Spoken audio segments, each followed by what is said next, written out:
Thanks for joining us today for the Culture Drop Podcast. I'm your host, Jed, joined once again by cultural critic and drummer, William Devitt. Today we're going to be discussing our favorite drummers, everyone from Charlie Watts, Ringo Starr to Stewart Copeland. Hope you enjoy our discussion of our favorite drummers from all genres of music.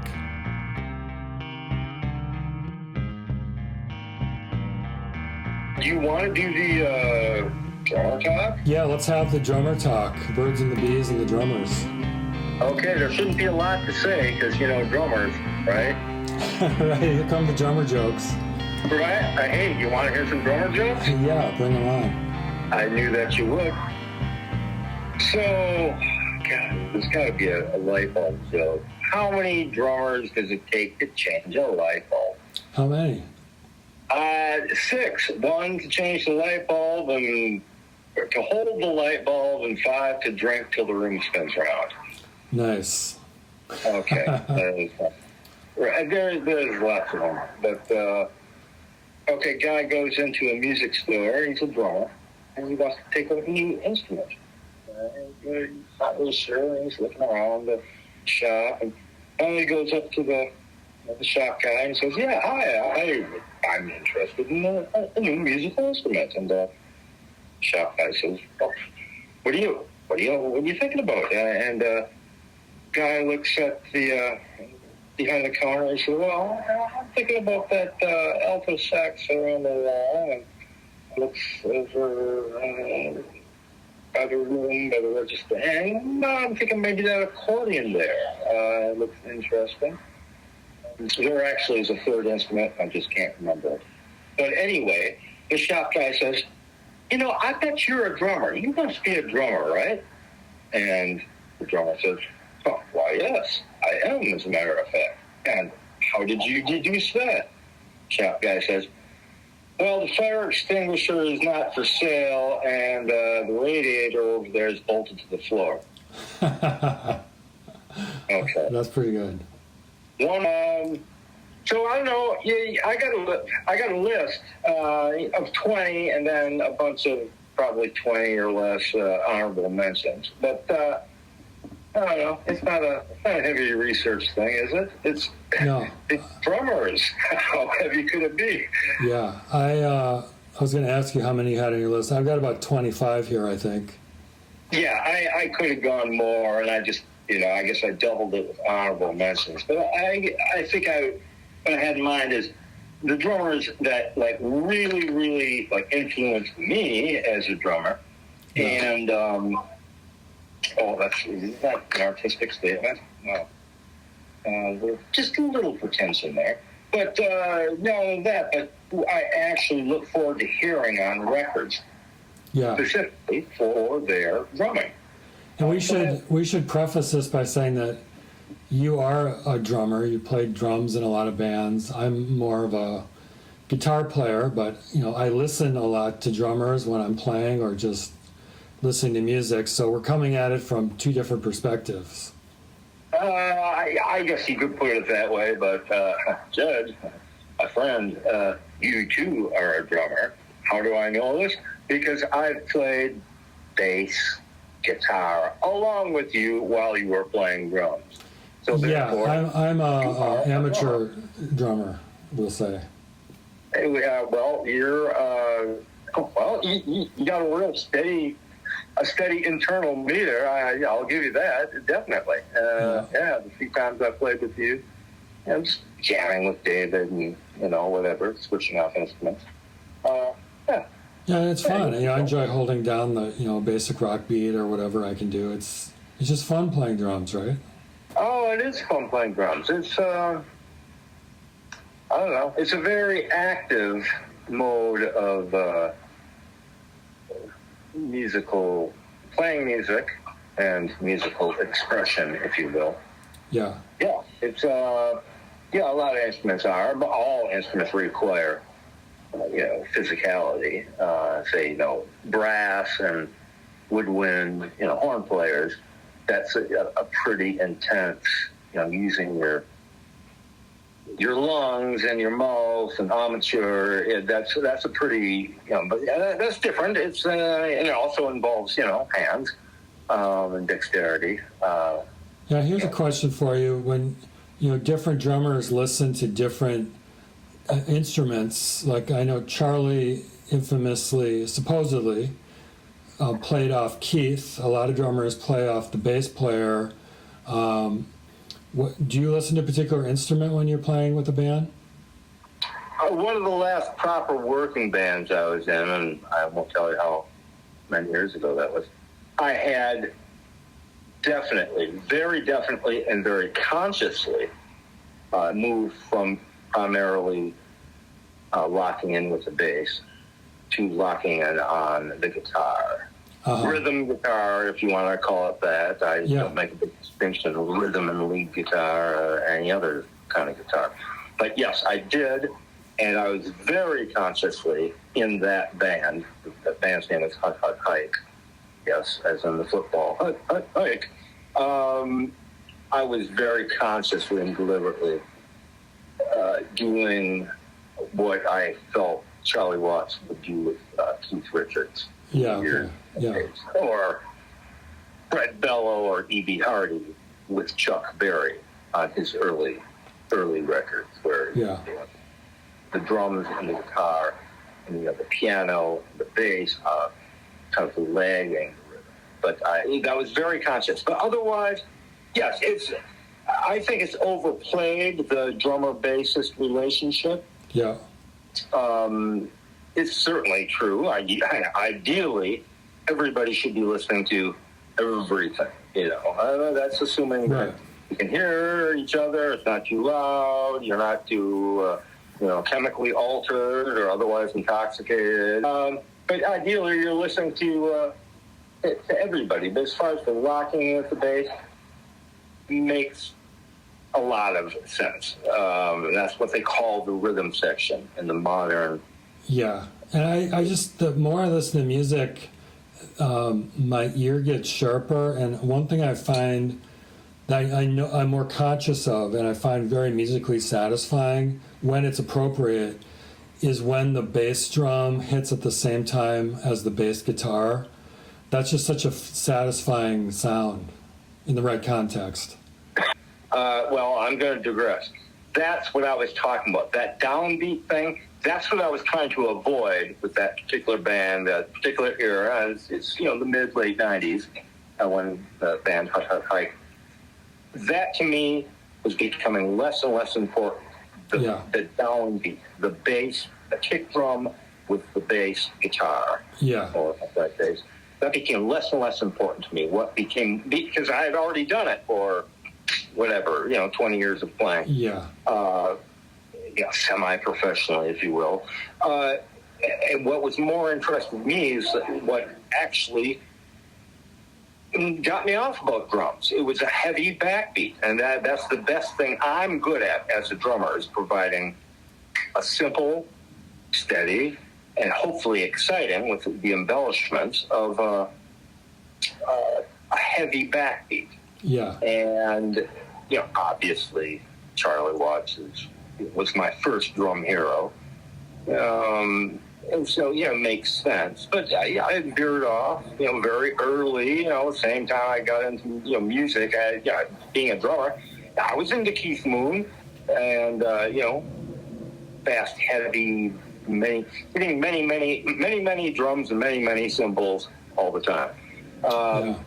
But I felt that the backbeat, meaning the snare drum, for most people, for practical purposes, we'll call it the snare drum,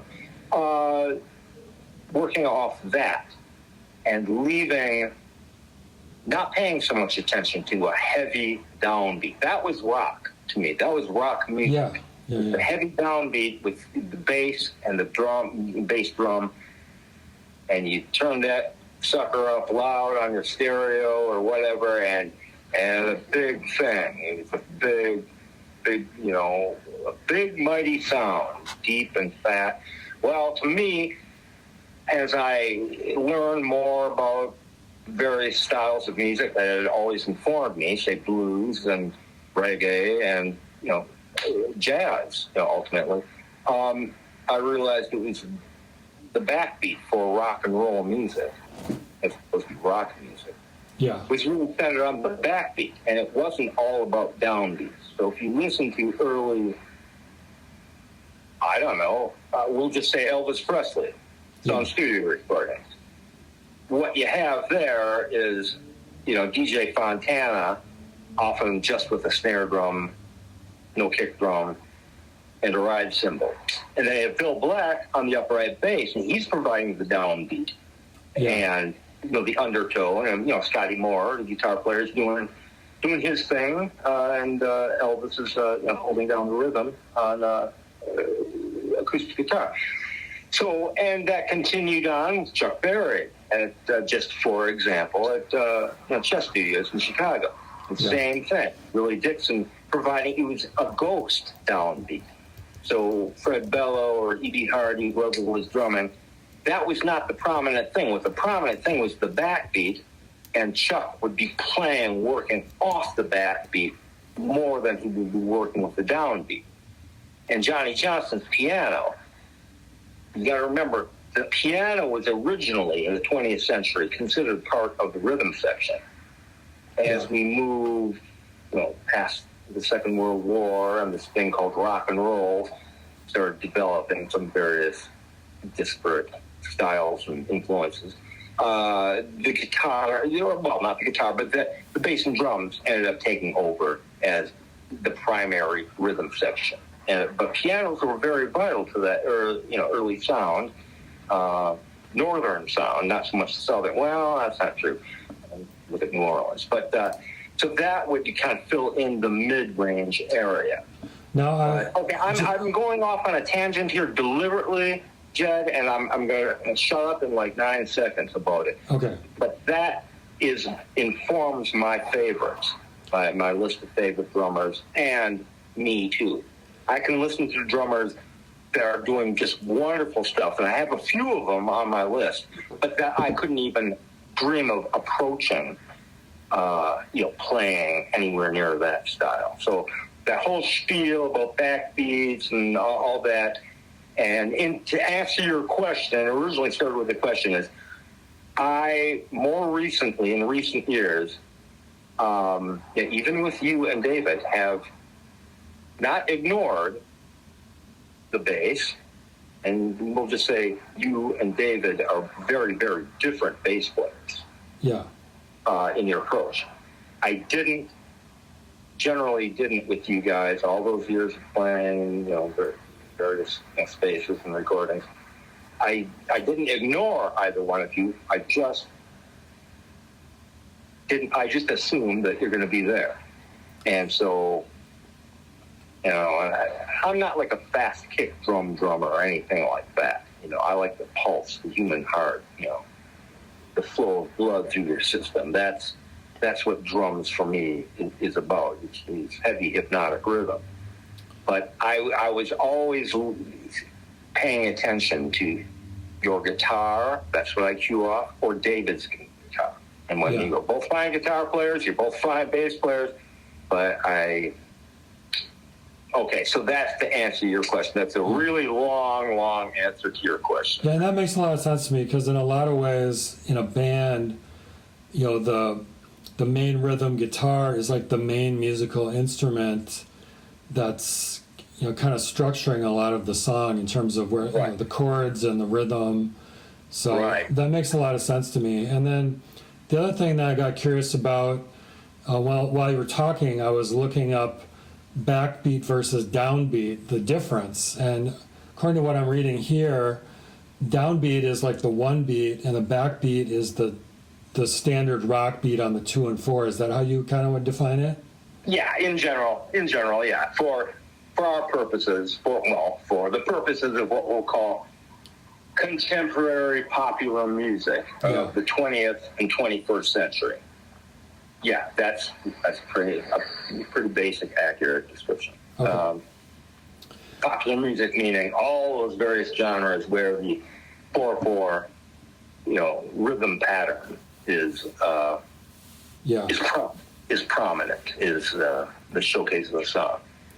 Yeah. Now, you mentioned Charlie. We've mentioned Charlie Watts a few times. I know he's going to be at the top, near the top, or at the top of your list. Do you want to start with him? Yeah, there's, well, he is at the top of my list, just because he's the most prominent and consistent influence in my playing, but in my enjoyability. Yeah. If Charlie Watts was playing with, had a 60-year career with, we'll say The Who, or Led Zeppelin, that wouldn't make me like The Who or Led Zeppelin any better. They both had very distinctive, very fine, creative, out there drummers. Yeah. But it's just that, well, I just don't like The Who and Led Zeppelin that much anymore. Yeah. I was never a big Zeppelin fan, but The Who is kind of losing their charm for me. So with Charlie Watts having his drumming, and of course the whole dynamic, the whole sound of both of those two bands would change anyway. But with the caveat is Charlie playing, not making any concessions to John Entwistle or John Paul Jones or Pete Townsend or Jimmy Page, not making any concessions, played exactly the way Charlie Watts played with the Rolling Stones all those decades. It wouldn't make me like The Who or Led Zeppelin any better. Maybe even less so. Maybe they would have, sucked or something with Charlie. So my point being, I'm very lucky that Charlie is the drummer, was the drummer for the Rolling Stones, because I really, really like the Rolling Stones. And always have. It's part of a group. And who doesn't? All decent people like the Stones.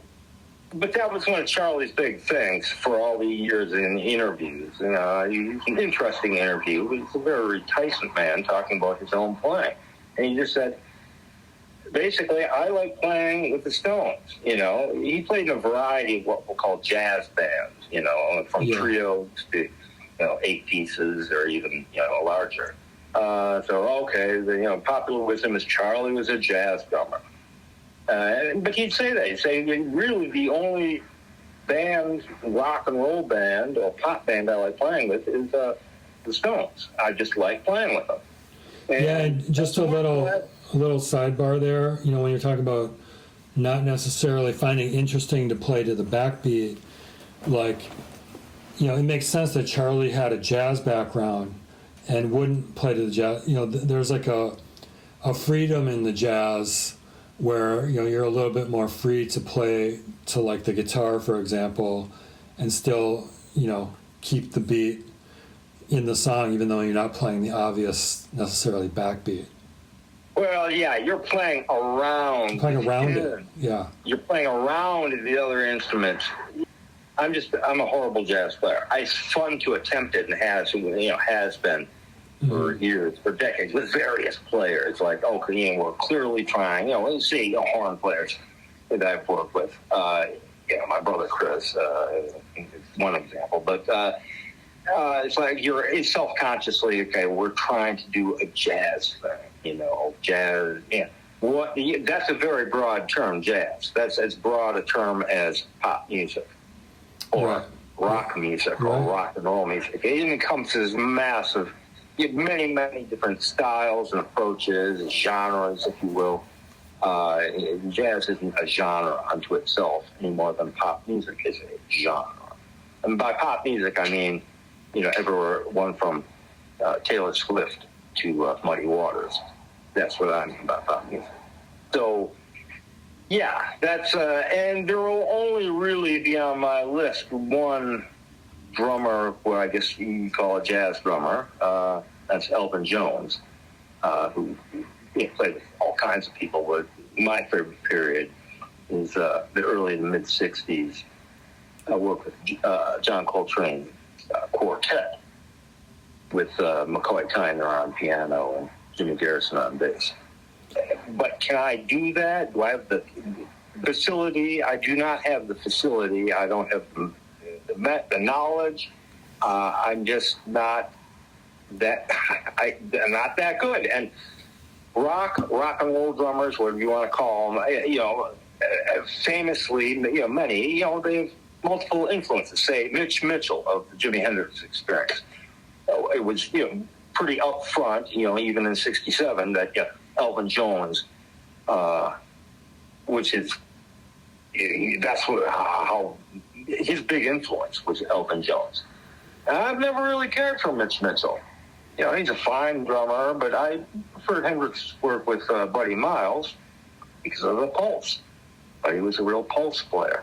Yeah, when I was younger, I didn't really care for Keith Moon or Mitch Mitchell, just because they were more exploratory and not playing to the backbeat. But I've come to appreciate more jazz music, the musicality of what they're doing. The other jazz thing I think we should mention about Charlie is he had a light touch, yet powerful. And I think that was something that, he didn't have to hit the drums hard. Like, you think of a song like Honky Tonk Woman, which sounds like almost like John Bonham-like in its power, but it's a light touch, and then they can just mic it loud, but he doesn't have to hit the drums hard. Yeah, that's a popular wisdom, and it's mostly true. Yeah. Mostly true, I think. And a good call on Honky Tonk Woman. That's really got one of the toughest drum sounds. It was mixing and mic and recording. That's Jimmy Miller worked on that. Yeah. That track. Charlie's had several different drum sounds. How he tuned his drums in later years, having his drum tech tune for him, which is probably more likely the case in later years.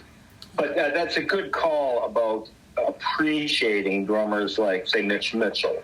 And as you get more into what we call jazz music and appreciating what they're doing. When I was young, I liked the Who a whole lot, and Keith Moon took over for a couple minutes as my drum hero. Mm-hmm. And I listen to him today. He's a very eccentric drummer, very eccentric, right. Very strange. But the pulse of the Who, and we'll just talk about this sort of so-called classic, era. It wasn't heavily defined. That was down to they're just an eccentric band musically. Entwistle's bass approach.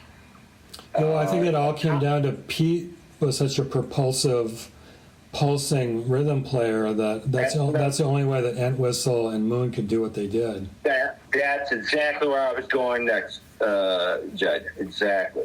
Yeah. It's like otherwise it wouldn't have worked, right? It's holding the heavy, pulse. Townsend made them danceable when they were danceable. They weren't a dance band, in the same respect as, say, the Stones were and are to this day.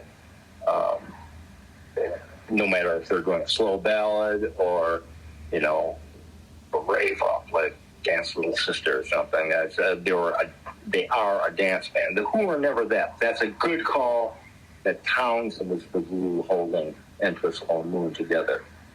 That's lost a lot of its appeal to me, to Moon's drumming. It's eccentric. But you know what? Charlie Watts is a really eccentric drummer. And I'm not talking about his personality. He's a classic, British, English eccentric in his own right. And by all accounts, a lovely guy, but a very interesting guy. But his actual drumming, his approach to drumming, it's simple. That's the beauty of Charlie. Or back in the days when, early 70s or before his reputation really began to grow, it's like people like John Bonmore coming out and, Who were starting to tour America. And it's like, Charlie, he's boring. He can't play. He just plays simple beats.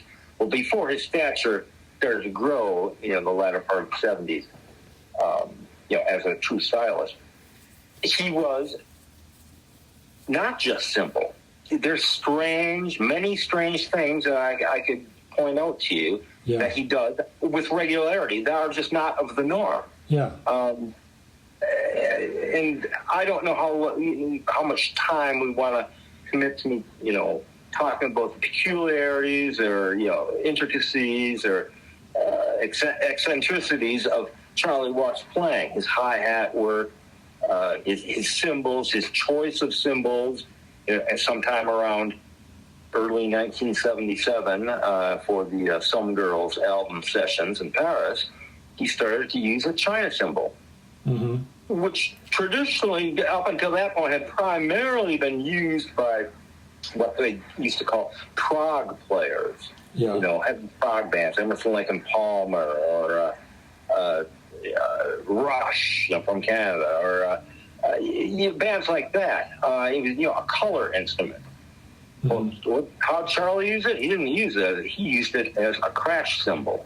And there's only a couple songs on the album Some Girls that feature it, the title track and Respectable, I think. Maybe a couple others. By the time, as they moved on, the next album, Emotional Rescue, it became more prominent. But it's a very strange, to me, it's a wonderfully compelling sound. And he used it, all his career, a China cymbal in lieu of a crash cymbal. Oh, interesting. Which, he also had on the far right, by his floor tom, for live playing, with the Stones. But it's a very unique sound in popular music. It's very unique in how he used it. He started to use it in later years as the China cymbal I'm talking about, as a ride crash, meaning he'd ride the thing to fill its sounds, make space, to make forward momentum in the piece of music. That's what drummers do. They make noise. Sometimes they use a ride cymbal, like that. But sometimes they'll use a crash and ride the edges of the cymbal to give it a big washy sound, big splashy washy sound.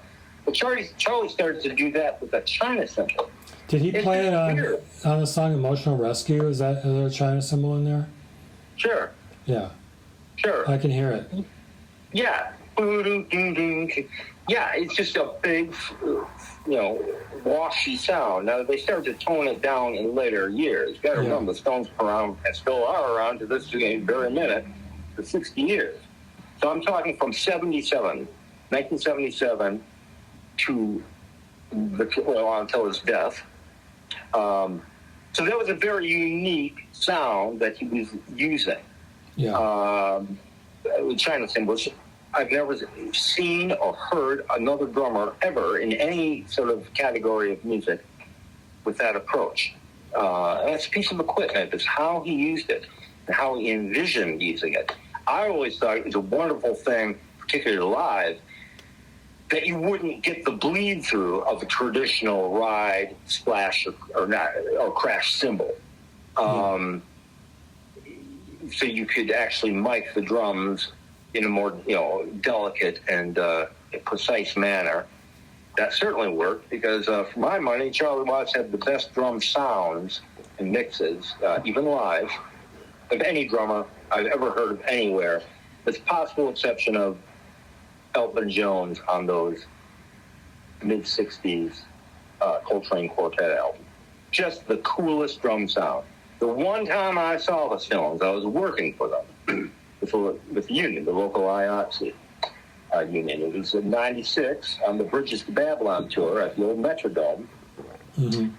There I am, stage right, extreme stage right, but I'm standing literally next to the stage, which is 20 feet high or whatever. And it just sounded like mud, the mix. It was ungodly loud. This is in the Metrodome.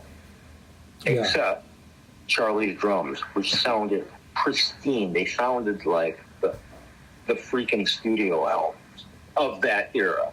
Yeah. Just a wonderful sound. And everything else, the guitars, mixed vocal, everything, the horn section, just this loud blare. Yeah. They changed that when they actually did the little B stage thing. They walked across the bridge out into the audience, set up on a little stage. They did that for several tours around that time. And they played, like 3 songs. And there, the sound actually, from where I stood, was really, really good, the overall sound, not just Charlie's drums.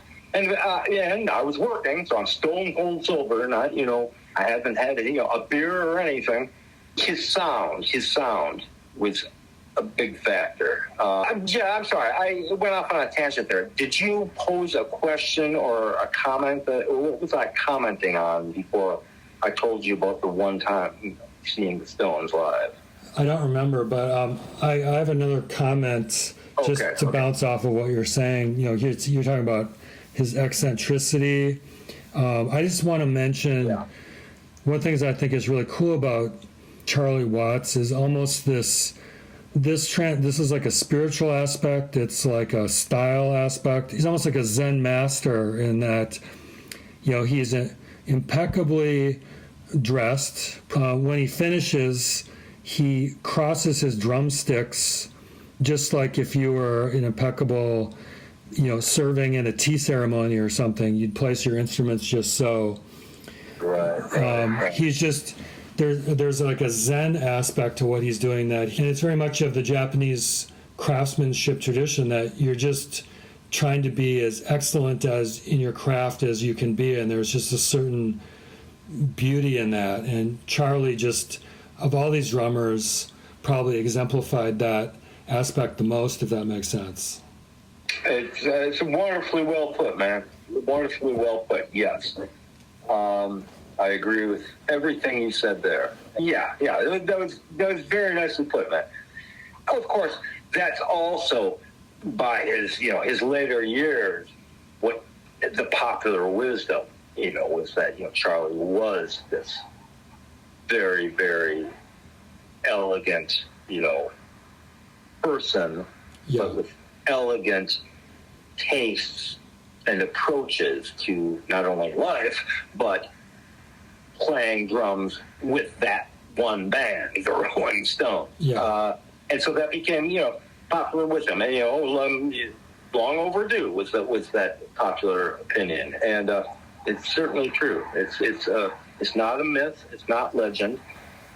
You can hear it.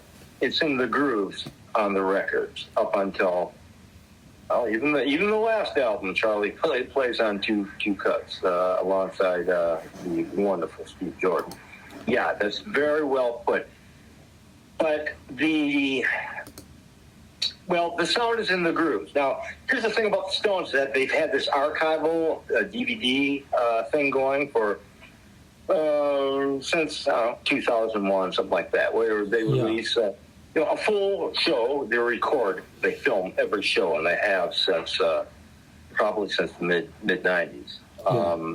So they professionally film and record every show. They have to, because they're filming it for the big screen, the backdrop big screen. Right. So, they have those master tapes, but we're recording them as well.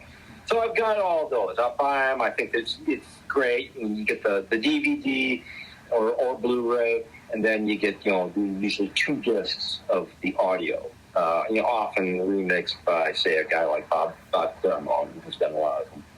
What's so fun about watching Charlie is he never plays the song. These songs, there's actual songs, they're compositions.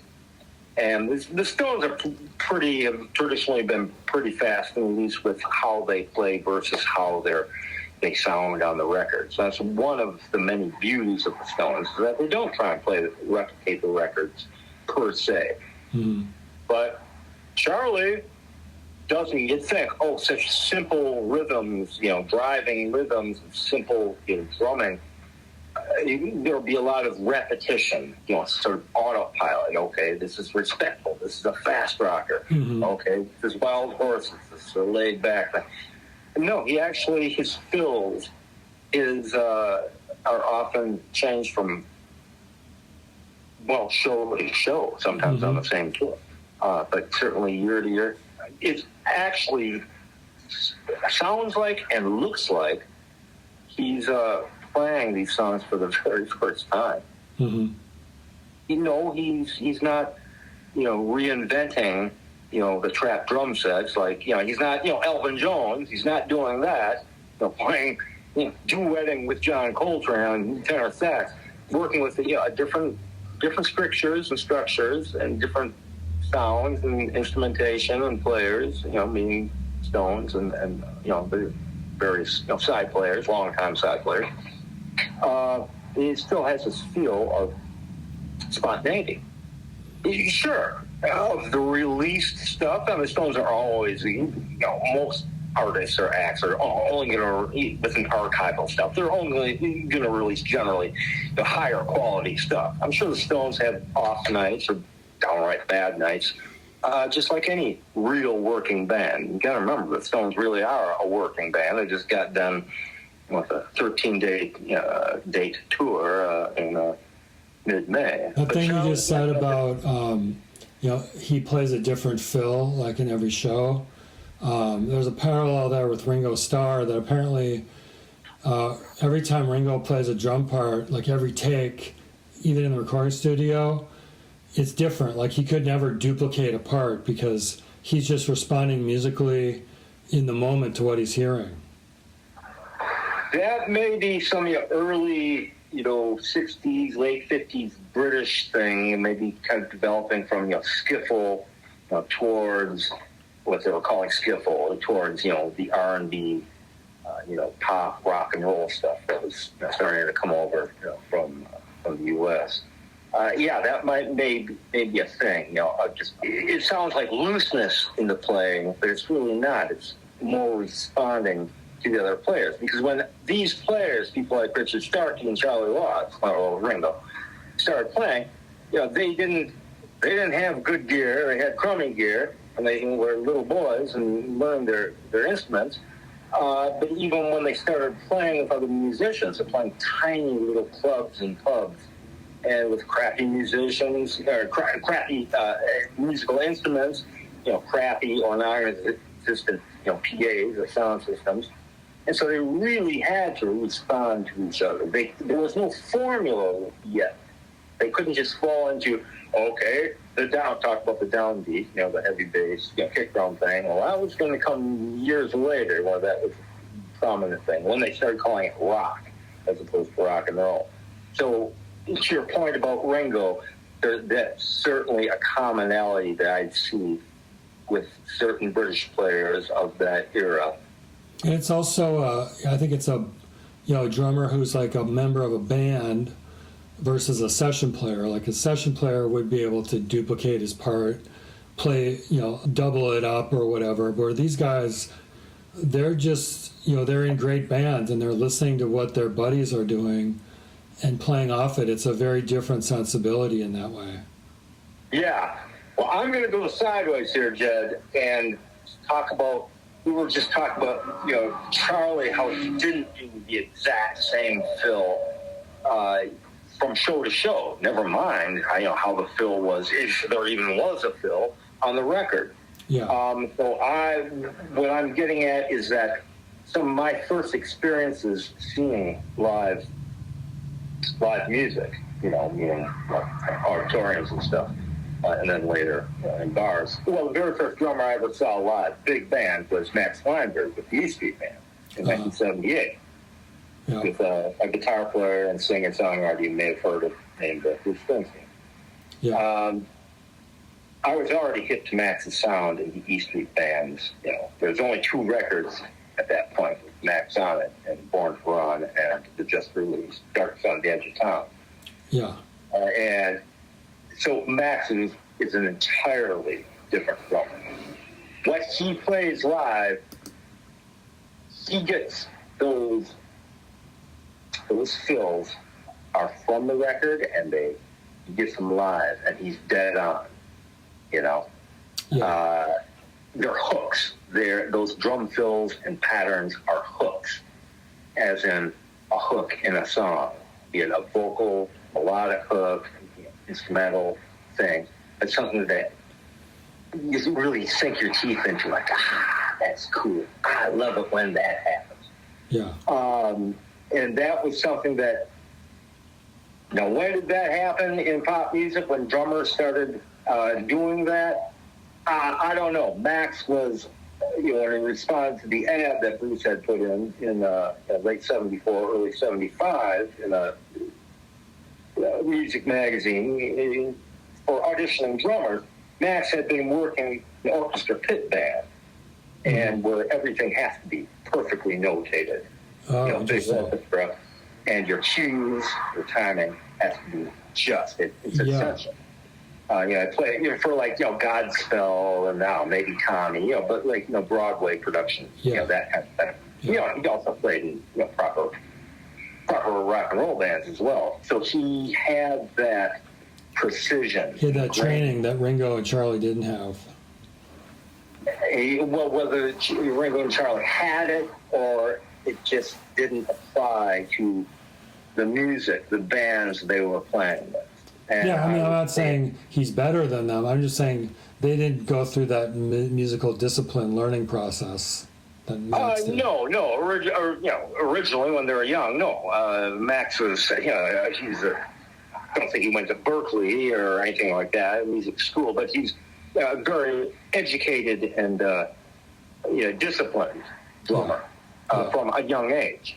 Whereas Charlie just got into this band and just stayed there. One of Charlie's great quotes from like maybe 30 years ago. It's like, what's it like playing with the Stones all these years? And they'd only been together for like 25 years at that point. And Charlie like, it's 5 years of working and 20 years of hanging around, isn't it? Like that, right? Ringo has a similar quote. It's like 99% of studio work is playing chess and 1% playing drums. Nice. Oh, nice. Particularly as it applies to the studio setting. Sure. Exactly. Oh, that's good. I like that. Just not to go sideways too much, but I think you told me that Lennon's quote about Ringo in an interview is urban myth or something. That's right. Is Ringo still the best drummer in the world? John like, he's not even the best drummer in the Beatles. Yeah, it's an urban myth. It is. Okay. Is it based on anything? Any actual, like... Not that I'm aware of, no. Do you know who started it or under what circumstances? I have no idea. I mean, it has a whiff of believability because Paul McCartney was a really good drummer and actually played drums on some Beatles songs, like Back in the USSR, The Ballad of John and Yoko, etc. So it has, like a lot of great urban myths, it has a whiff of believability because Paul was a good drummer. Okay. So it's, So some of these, particularly, rock and roll myths, they're rooted in some, truth or plausibility. Yeah. And, some of them are pretty nasty and outrageous and, clearly lies. Won't get into those. But the one about John talking about Ringo, that's interesting to me. So Max had this thing, just getting back to, boy, it was pretty powerful. It was pretty powerful seeing the E Street Band in '78, which is, to this day, is considered one of, if not the greatest tours of any rock and roll band ever. Yeah. Stones in '72, Dylan with the band in '74, whatever. So, that's kind of a received popular wisdom about the E Street Band in '78. All those FM broadcasts, the 3-hour, 3.5-hour shows. Well, do you think part of it was the era? Obviously, it was the age he was. There was like punk in the air. Like, did it have like a punk edge to it, or what made it so powerful for you, that particular tour? You talk about the E Street Band, right? Yeah. Yeah, and the thing is, people, particularly in the audience or base that Bruce had, maybe still to a large extent has now, don't seem to realize that where his position in popular music at the time was far more in what we will call punk rock or new wave, or even avant-garde, if you put, say people like Patti Smith Group, or television, punk rock, new wave, they're just inventing this thing, And so Springsteen with the E Street Band was more aligned with that, just for lack of a better term, that groove or that vibe, that zeitgeist, than, certainly, he had no commercial, success. The Born to Run phenomenon, he actually affected him in an adverse way, being on the cover of Time and Newsweek magazine. Right, the curse of the new Dylan kind of thing. Yeah, but there weren't any hits. There weren't any radio hits. You know, the song Born to Run got a lot of FM play. Yeah. And even before it was officially released, you know, local disc jockeys around the Eastern Seaboard playing it. But he really didn't have any, you know, radio hits, and he certainly wouldn't have any from, you know, that album, Dark Sunday at the Town. He wouldn't have one, you know, for 2 years later with Hungry Heart. That's another story. Yeah, I love that song. I have a distinct childhood memory of being on the bus, and you remember how people had boom boxes back then, and this one kid playing. Yeah, carrying one on the bus too much too. Yeah. Yeah, and he used to crank Cadillac Ranch and Hungry Heart on his boombox on the bus going to school, and I remember hearing that and like, God, I just love these songs. Yeah, well, the interesting thing about Hungry Heart is that, he wrote that song for the Ramones. Oh, he did? Yeah, and he was going to give it to the Ramones, and, he was rehearsing, you know, with the E Street Band, and, you know, John Landau, his manager, said, you ain't giving that away. No, they're keeping that one. Yeah, smart move. And they did. They have brought Flo and Eddie in to do the backing vocals, and actually, the released version, the single version, well, the album version, they're identical. It's sped up a bit. The tape is sped up just a little bit. And so, you know, Bruce's actual, you know, vocal is just a little sharp, a little high. Mm-hmm. And specifically for, you know, AM radio play. That was his first taste of, his first real attempt at, top 40, you know, radio, you know, hit song. But to your point about 78, you definitely, it was a new wave punk thing. It was hardcore. The people with the most dramatic shows at the time, the 70 live shows, that includes their sound, but their entire presentation, were the E Street Band and the Clash. It would be the next year after London Calling was released. Well, actually, the tour, the Take the Fifth tour in the U.S., London Calling was released in late December of 79. But the Clash learned, I'm sure, because Joe Strummer was a big, huge fan and had seen, the E Street Band in 75 in London. They actually released one of those shows, one of the shows too. I'm sure the Clash were like, wow, the lighting, the sound. Back then, concerts sounded horrible. Well, I don't know, because I hadn't seen any through the 70s, because I was only 15 years old. And so in 1978, as I have said, that was my first big concert. But concerts were notoriously just awful sound, playing in arenas, hockey arenas. And, what do you think of? Aerosmith or Foghat or, these 70s hard rock bands, notoriously bad sound in the venues, even but very loud because everybody had new, Marshall stacks and gear and there were, professional, house sound systems. It wasn't like that at the E Street Band. There was a clarity to their playing, every instrument. And Max was a very, we should say, he spent several years as kind of the band leader on Conan O'Brien's show and had a lot of witty repartee and was very charismatic as musically and also just, verbally going back and forth with Conan. And I think of him as a very different drummer than Charlie, very propulsive and very charismatic, great drummer for that, very appropriate for that kind of music. Good word, propulsive there. That's dead on. That would be an excellent word for Max. Just his general style. Now, even with Max Weinberg 7 on the Conan show, they play whatever they wanted, because they're a house band, late night TV. Right. But I had their album. Maybe they released 2, but I had their first album, the Max Weinberg 7. So even this post World War II jump, jazz, but R&B informed music. But even in that style of music, Max is very, very precise, very good, very, very much heavier in his approach than, say, a guy like Charlie Watts. And if you get into, real jazz drummers, Roy Haynes, Max Rose, forget about it. Because I can't judge that much. But that's a very good word for Max Weinberg's approach. Is propulsive. Yeah.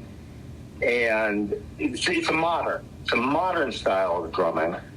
Not quite as modern as drumming would become, much to my chagrin. So he's an old school style drummer, but updating that sound to have more precision, more impact, more, very, and for better or worse. Some people, I've known people, the old E Street Band was his first two albums with Vinnie Mad Dog Lopez. Very eccentric, strange drummer. Very loose-limbed, and just weird, Obviously, the band were probably, big influence on Bruce's sound back then. And so, LeVon Helm, he's on my list. That strange, loping quality that LeVon held. When he do a fill, it sounds like somebody falling down the stairs or something. Right. A thing that all these drummers I've talked about thus far have in common, they all played the basic four-piece frat drum set. Ah. A bass, snare, floor tom, and a rack tom. And that's it. A couple of cymbals, a hi-hat or whatever.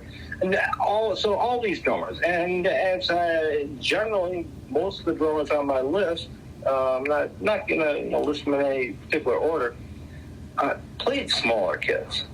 And I love to play. I don't even like two rack toms. I don't like an extra rack tom. I never used, when I was an adult, I never used two rack toms.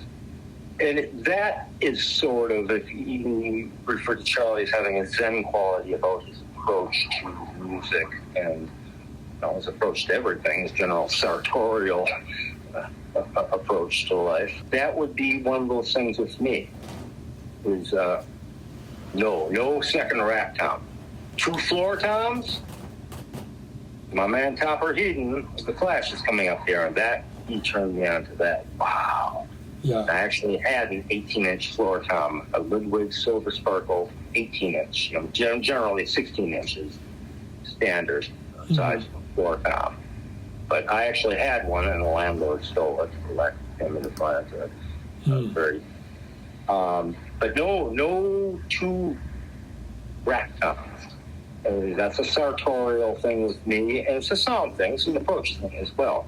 But I don't like it. So there's Max. That's going to be the big beat, which is the name of his first book that he wrote, which is all interviews with his favorite drummers, including Charlie and Ringo and LeVon Helm. Oh, I bet that's a fascinating book. Yeah, it's out of print now. I've had two copies. I don't have a copy now. I think you went back into print briefly with a new foreword from Max or something that I haven't checked for a couple of years, Amazon or whatever. Maybe it's in print or you can find a used copy. But it's a very, very fun book. And just interviewing his favorite drummers. And of course, who's our man who claims that he played on a couple of Beatles songs? Bernard Purdie. Bernard Purdie, yeah. And, Rick Beato's had him within the last year on his show.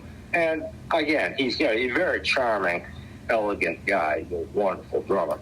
It's just like, Bernard, get off it. You didn't do this. You didn't play on that record. And, you played on many of the greatest records ever. But anyway, the big beat is Max's song. So what I'm getting at is the big beat. We're getting into modern drummers here, and guys who, like Max, every single fill, everything they did, a little accent, would be meant to be a hook. And so I'm at Martin Chambers here from the Pretenders. Yeah. He's still playing with them. And there was an issue of Modern Drummer magazine from the glorious year of 1982. Yeah. And on the cover was Kenny Jones. He's on my list as well. He's another favorite. He was the cover story. So it was a big interview with Kenny Jones. But there was an article and an interview, smaller article in that issue with Martin Chambers of the Pretenders, and they were currently touring the U.S. in support of their second album, Pretenders 2. And I actually saw them for the first time on that tour at the old Orpheum Theater in Minneapolis. And one of the things Martin was mentioned that just stuck with me immediately was how he wanted all his drum fills, every little, accent to have impact, to be like a hook, to be catchy. Yeah. That grabbed me by the neck and has not let go to this day. I just love that. Yeah, I really like Martin Chambers. He also strikes me as a very propulsive drummer and kind of integral, with the exception of like that era, like 87, where she had like Blair Cunningham on drums. He seems like, he and Chrissy are like, that's the essential part of the Pretenders. Very like rock solid, propulsive, but I've also seen them live many times, and he has like a showmanship aspect. I've seen him do things where like he hits a drumstick for each beat, and like the drumstick goes into the crowd, or there's water on his snare and it splashes up.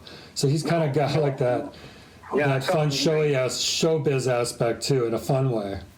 Oh yes, very much. It's sort of the Keith Moon theatrical thing, but with a heavy propulsive.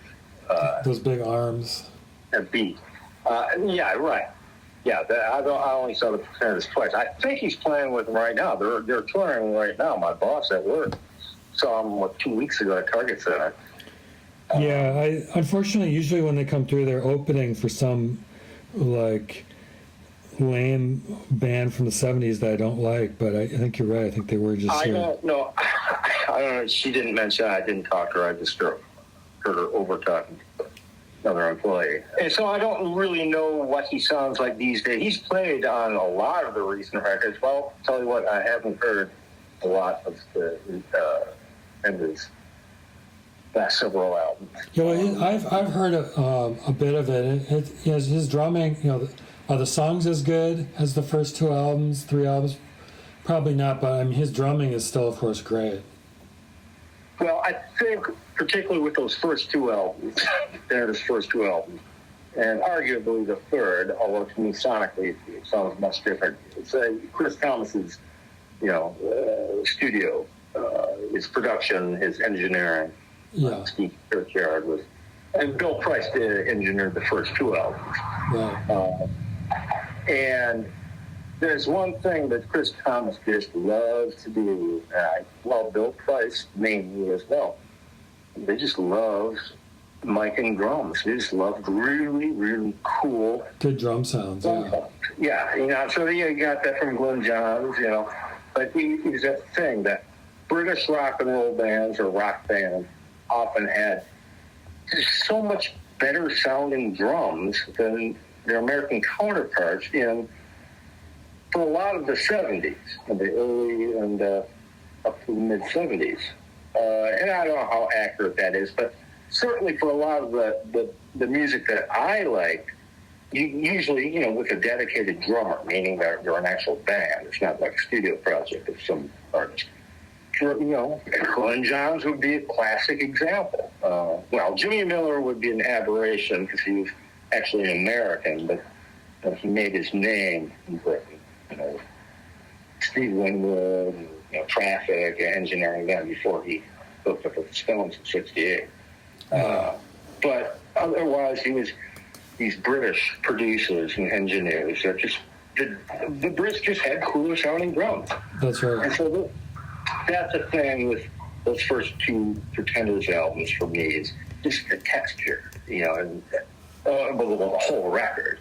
Yeah. The drum is just so cool. And the third album as well, Learning to Crawl, it's a little cleaner sounding, and that's Martin playing on that, and it's a totally new band other than new bassist and new guitar player also. It's much cleaner, with an eye towards radio play. Again, that word propulsive. That's a very Martin's. Well, the story, but when he met Chrissy, he had been playing actually in a very large jazz band, like an 18-piece or something like that, a huge orchestra. And as you talk about this 82 interview, the drummer it's the conductor. You have to, especially a band that large. Yeah. You have to know, and your fills, have to have impact, and that's that kind of thing. Max Weinberg was, working as a orchestra, pit bands. They have to be very deliberate and very pronounced to have that many players, to hear you and respond to you. Well, those, guys obviously took that to the big bands they joined, E Street Band. Yeah. And respectively. So there's another heavy propulsive drummer. That's a great word you used. And I'm going to put Steve Jordan kind of in there. Sure. He's currently drumming with the Stones. He's looking to say about Steve. I discovered him as, the drummer when the Dave Letterman show, late night with Letterman, first went on the air in the early 80s. Oh, okay. That, Steve was the drummer. Oh, I didn't know that. That's cool. Yeah, New York City boy. How I really got into him on record was with the Chuck Berry's 60th birthday anniversary film and album at the Fox Theater in Atlanta in 1986. And he got Keith Richards to get the band together for him. And he did. They were great bands, great records, great film. And I don't know how Chuck's actually the one that kind of screws it up. That's a long story of how that happens.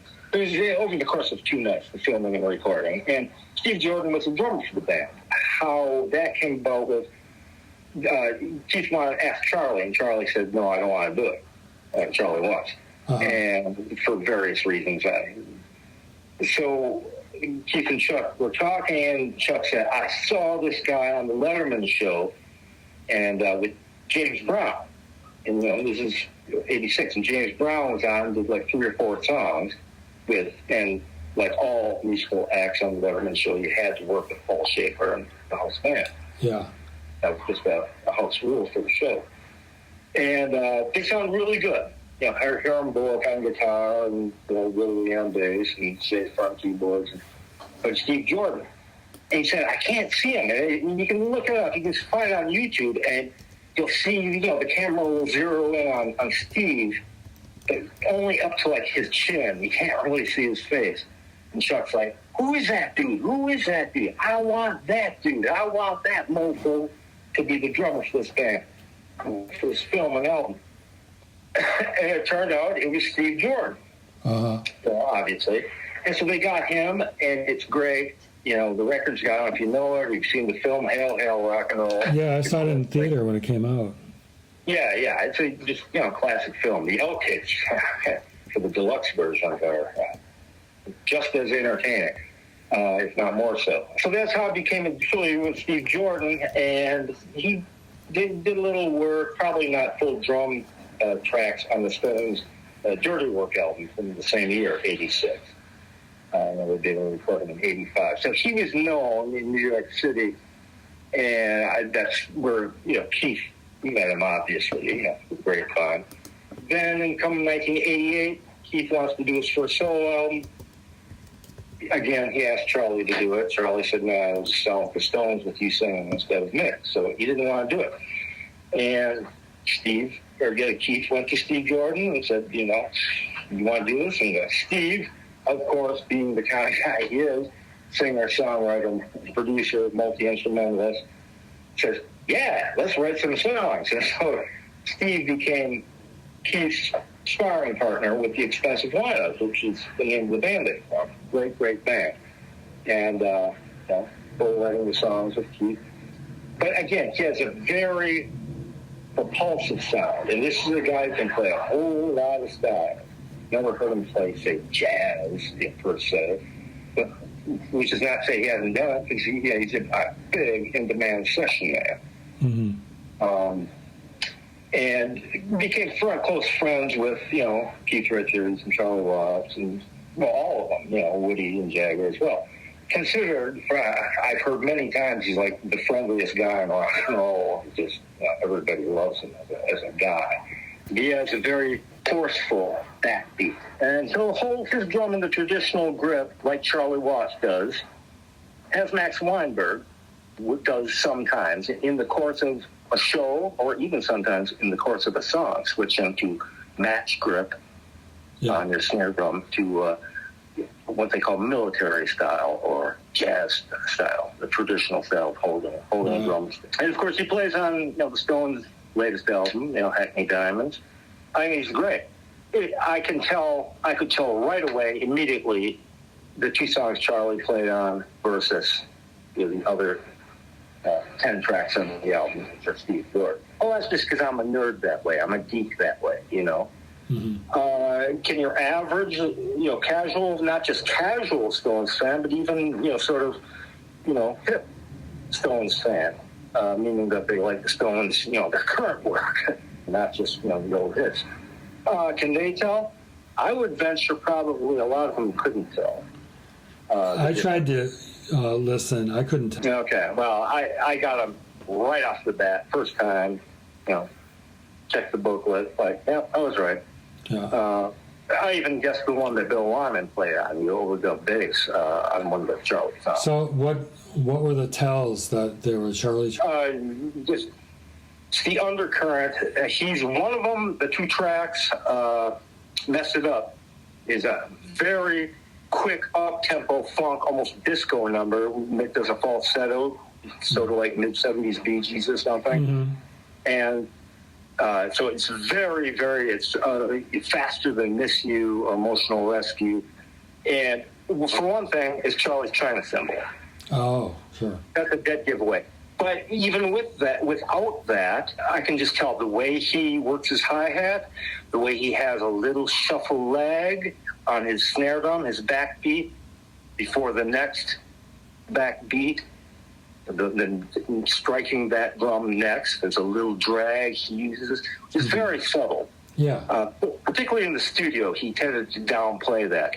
He also had a quality that, this is a very drummer nerd thing, but it's, he only did it live. He said in recent interviews he had to watch himself in the studio, and that is he did not strike his hi-hat cymbals at the same time as his snare drum. He would lift it up deliberately. And he started doing that decades ago, just to get more power from his drumstick, more punch. Mm-hmm. And so he was able to do that. In the studio, it's different. He said he makes an effort. You can hear, like with headphones, like, yes, he's striking one little, generally Charlie played eighth notes on the hi-hat. But he had one of the things about his hi-hat work is he tended to pop his hi-hat right before the snare drum. So that emphasizes the backbeat. Again, the hell with the downbeat. That's the interesting stuff is the backbeat. Sure. So a lot of guys, modern drummers, meaning modern, I'm going to say late 70s, early 80s to the present, they'll do the same thing, but they'll pop their hi-hat to emphasize the kick drum, the downbeat. Yeah. That's neither here nor there. Drummers, even just moderately good drummers, know how to do these things. But it's the sensibilities behind it. So even very simple things, they tend to inform a person's style or approach. Yeah. And so it's one of these very simple things, well, there's many of them, that Charlie did that I'm hip to. So I was able to tell the two new songs, the songs that Charlie, which were, older, from like 2 years old at that point. Don was, they were from sessions with Don Was that they were recording, before Charlie died. Remember, they hadn't released an album, new music, a new studio album since 2005. So it was like 11 years previous. But they had been touring the entire time, all those years.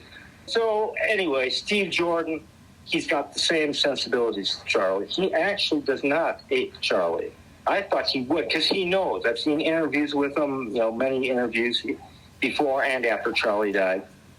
He knows the stuff, little things Charlie does. There's a certain fill that's too hard to explain. Yeah. They have to be there, that I've just loved doing and like to use sparingly when I'm playing that sort of music with other sympathetic musicians like you and David or whomever. But Jordan has his own approach to fills, his own simple things. Jagger apparently told him that he mixes his own drums too loud, like with the expensive winos. And he's, a producer. He's produced many, many people as well. That he mixed his snare drum in particular. Well, Steve tunes his snare drum really high. Charlie tuned his snare drum pretty low and rattly. Okay. In general, there are different eras and different times that Charlie had different, snare drum approach tunings or miking in the studio, whatever. Stop me if I'm ever getting too nerdy about my language here, but Steve Jordan, he's a great drummer. I'm glad he's with the Stones. Charlie appointed him because Charlie was going into the hospital and released a statement. Charlie thought he was sick. Remember, he survived throat cancer, 2004 or something. He didn't think, nobody thought he was going to die. But they were determined to do this tour, after the lockdown of COVID. Get Steve. He's just one of your friends. I mean, hey, they could have got Kenny Jones, and I loved Kenny. Was he a good fit for The Who in 1979? No. But hey, the Stones could have got Kenny. Hey, they could have got Ringo, and they both would have been, wrong choices. Well, with that, when we come back, if you have any final thoughts on that topic, we can discuss, and also maybe we can touch on Ringo a little bit. This is WBAI in New York, and we are back again. You folks are listening to Labyrinth with Baba, or maybe Russ, Baba. I'd like to say, yeah, go ahead, Mom. Yeah, just like to say, let's have some music now, eh? Right, of course. You're right. Yeah, okay, there. We're back into it. So, what do you want to do? We've got lists. I told you if we got on to Charlie that I was just going to go down a rabbit hole with him, and that's kind of what I did. Yeah, I kind of crossed, as we were talking, some of those drummers I had on my list, so as we were talking, I crossed Charlie and Martin Chambers off, for example. Okay. Well, so what do you got? Now, they're going through the list here. Do you want me to run through my list, or just start with Ringo? Uncharted. Well, you go ahead. I only have Ringo as an honorary mention. Okay, well, let me start with your Ringo. For me is like your Charlie Watts. He's my top drummer. Yeah, and there's two Ringos. Okay, there's the very musical Ringo who played with the Beatles, and then kind of post Beatles, I feel like his style changed, and he just became like this very rock solid, like tempo keeper. He's steady as a rock, but with the Beatles, every song, the drumming is totally different. Even going back to early stuff, I Feel Fine, he was kind of a rumba. Ringo, probably like Charlie and a lot of other drummers of that era, they played in lots of different bands since they were very young, and they had to entertain crowds and make people dance, and they'd play for hours on end. So they just were exposed to playing all different styles of music. The drumming on every different Beatles song, whether it's Penny Lane or Strawberry Fields or While My Guitar Gently Weeps, or I don't know if you know the song Rain, which is often cited as the best, and I think maybe even by Ringo himself, as his best drum track, because it's got this kind of weird, almost backwards feeling drum loop to match like the backward vocals later in the song. He was always playing to the song, and it's just so musical and so beautiful what he was doing. He was a left-handed player playing on a right-handed kit. I don't know if you're aware of that. So his drum fills were always a little bit unusual because the way the drums were set up, he's kind of like, if you do a drum roll from the toms, he was kind of doing it backwards, how a normal drummer Right. would do it. So it gave us an unusual feel. Yeah, I mean, I could go on for hours about Ringo, but I think that's the main thing I wanna say about him. And he had a great, much like Max Weinberg, he also had a great personality. He remained friends, when all post Beatles, when the other ones were fighting amongst themselves, he remained friends with all of them, and he was just their buddy who just wanted. I think he would prefer to just have the Beatles continue to keep going. He just loved being in that band. Well, yeah. He's still. He may be on the road right now with the latest iteration of his album. He is. To kind of expand on that a little bit. So after the Beatles broke up, he kind of became a little bit lost and got into drinking and partying a little bit too much. And then finally, I think it was in the late 80s, first he met Barbara Bach on this movie Caveman, got married, which I think was really good for him. And he's still married to Barbara Bach to this day. And then in the late 80s, he decided, hey, I'm a drummer. This is what I have to do. I need to get out on the road. I need to just play the drums.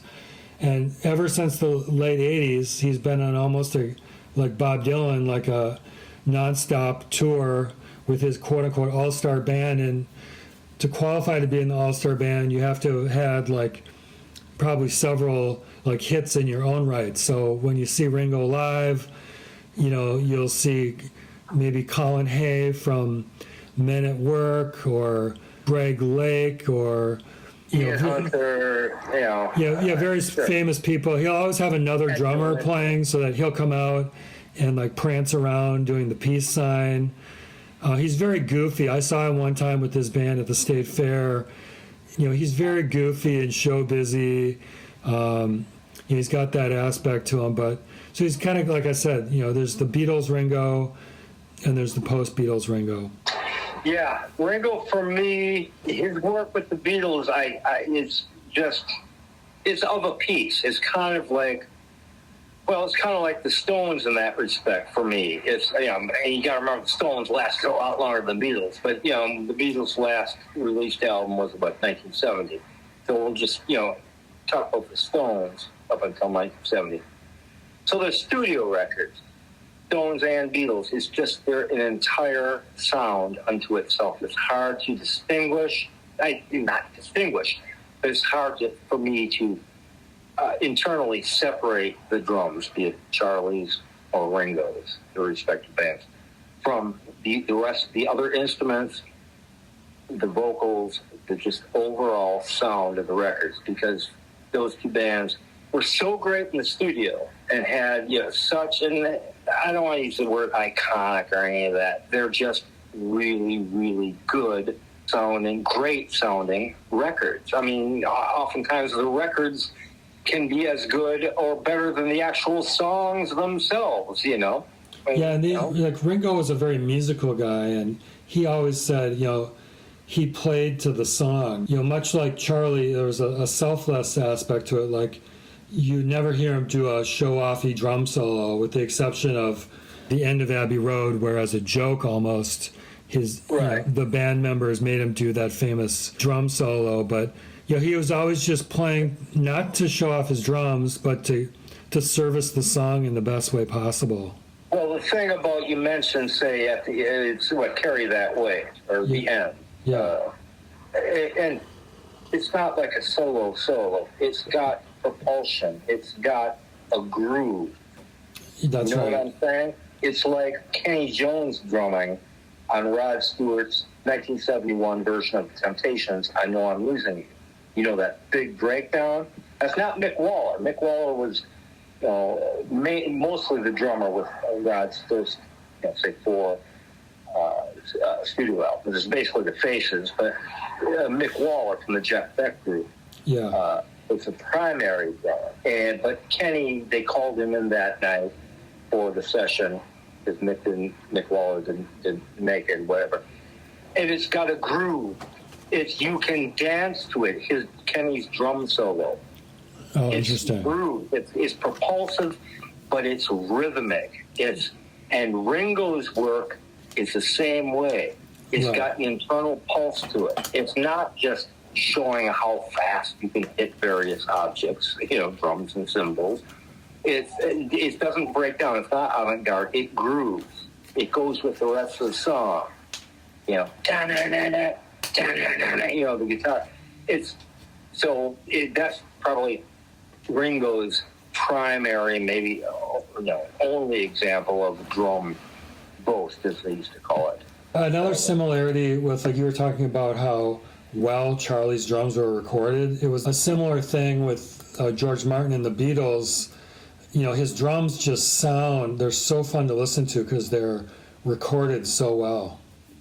I think starting in '68, the still with Jimmy Miller, he started to get really his drum and percussion sensibilities, because he's a great drummer himself, Jimmy Miller. Yeah, and there's a whole thing with like tea towels were big with Ringo, and the tom-tom sounds, how cool they sound on a song like Strawberry Fields. It's got a beautiful sound to it. Speaking of tea towels on your toms, and speaking of, again, Rod Stewart's, on Rod's very first, his debut solo album, just called the Rod Stewart album from '69, they do a cover of the Stone Street Fighting Band. And it's, Ronnie Wood on bass, the Jeff Beck Band's bassist, Mick Waller on drums, and Ian McLaughlin from Small Faces and Faces on piano. And it starts out not sounding anything like the Stones version, the acoustic, slide guitar, dobro from Woody, and just everything, the arrangement, the vocal delivery, the melody. It's very different. But then the song breaks down and pauses and goes into, he starts to rock up. And then when the song, at the end of the song, for some weird reason, they break down into the piano part, Brian Jones, or maybe it's Nicky Hopkins, piano part on another Stone song called We Love You. Which will, from '66 or '67, I should say. Which John and Paul sang on. John and Paul sang on it. Yeah. And dun dun dun dun dun dun dun dun dun dun dun dun dun dun dun dun. How the song starts? Yeah. It's like this Phantom of the Opera. I think it's Brian Jones up yet. I don't know if Nicky Hopkins started working with him by that time. But anyway, what I'm getting at is at that point, Mick Waller playing at the end of Rod's version of Street Fighting Man starts playing, doing double 16th notes on his hi-hat, playing along with the acoustic piano and hitting a tom, which might be a rack tom or floor tom. It goes whack. It doesn't sound like a drum. It sounds like he's hitting a cardboard box. And all I can figure is he had a tea towel over his floor tom. Yeah. Why they used that take, why he put that on his drum for that song or whatever, I have no idea. But it sounds for all the world like the drum he's hitting on the two on the floor is has a tea towel over it. And you got to remember, the original Street Fighting Man, the Stone Studio version, is a massive drum sound. Charlie playing his floor tom in lieu, as the backbeat, in lieu of... well, that's interesting. That's really interesting because a song like Strawberry Fields, which has a lot of tom-toms in the outro, where it kind of fades up and out and then fades up again. It's almost like a hip-hop beat. It's very propulsive. Yeah, but there's like a muffled quality that would kind of mirror, you say hip-hop? Sure. You mirror the tight, muffled sound of exactly. heavy funk or early hip-hop or something. Yeah. Very strange. Like, George Martin, I'm sure, had a lot to do with it. He encouraged, I think, you know better than correct me if I'm wrong, but he encouraged this experimentation and musicality. Oh, yeah. Yeah, he's a serious musician himself. He wasn't just a producer, some BBC guy. You know way more about it than I did. Yeah, he wasn't a BBC guy, but he was a classically trained musician who could write music and was very good at writing out and arranging parts for orchestra. He could write it out himself, like Live and Let Die, for the James Bond film. He arranged that and wrote those parts, which is an amazing. Well, that's Wings. That's Paul. Paul and Wings. That's Paul in 1973, Live and Let Die. But even early in the Beatles, like Yesterday, like a string quartet. George Martin wrote out those parts. George Martin was involved with Paul with Wings, Live and Let Die. Yes. I didn't know that. Yeah, he wrote that and arranged that. Paul would occasionally work with George on and off throughout his career. It makes perfect sense. Oh yeah. But to me, but I did not know that. I didn't know that George Martin had worked with any of the Beatles. Post Beatles. Yeah, listen to that track sometimes. Just how well it's arranged for orchestra. It's incredible. It's not only a favorite Wings song. When I was very young, I often couldn't tell the difference between McCartney's early solo stuff and late Beatles stuff, or John's early stuff. It was, from my older brother Sean's, record collection. Yeah. Or even George Harrison, All Things Must Pass, whatever. Their vocals, I couldn't tell who was which singer. I often didn't know early Paul or Wings songs from late era Beatles songs. Well, I was 6 years old or whatever. I'm not just nostalgically. I just think it's just brilliant. And there's so many songs that that arranging by George Martin, like you said, he was a very creative person. He encouraged creativity, and he was astute enough that even though the Beatles weren't classically trained, he was astute enough to see their genius. There's so many songs, Something in the Way She Moves, for example, which just have incredible string parts, and they're so perfectly melded with the song, you almost don't notice them, but they just raise it up to another level. I don't want to put it this way, but the whole Stones versus Beatles things, but in reality, I did end up being a Stones guy, and you, Jed, ended up being a Beatles guy, which does not say that we both don't love, both bands and, the various, members, work. It's not like that. But what I'm getting at is that the intricacies of the Beatles like I know the intricacies of the Stones. Right. And never twain shall meet. I just have not studied the Beatles in the way that I have the Stones. And I don't know, maybe, if it's the same for you. You're pretty knowledgeable about everything that you talk about, musically. So I'm not going to, saddle you with that. But again, to my point that I originally made, it's hard for me, never having studied Ringo as a drummer during the Beatles, post-Beatles, Remember, I was, 6 years old when the Beatles broke up. Yeah. Or his solo work. He didn't grab me like the Stones did, and ultimately Charlie Watts did. So listening to the, any Beatles song from any era, it's the total sound that grabs me. Yeah, absolutely. Listen, I can with, various, in retrospect and with, hindsight, remastered records and whatnot. I thought, the Love album was a wonderful project. Brilliant, right. Brilliantly conceived and executed. Yeah, and this is such a subjective thing, right? We're not talking about bridge engineering, So, welcome to the world of music. Right, but when you have a couple of guys who have been working musicians, like, say, you and me, well, you actually are a real working musician. I'm sort of semi-retired. There's more insight, more knowledge you have about just what goes on in creating music and creating sound.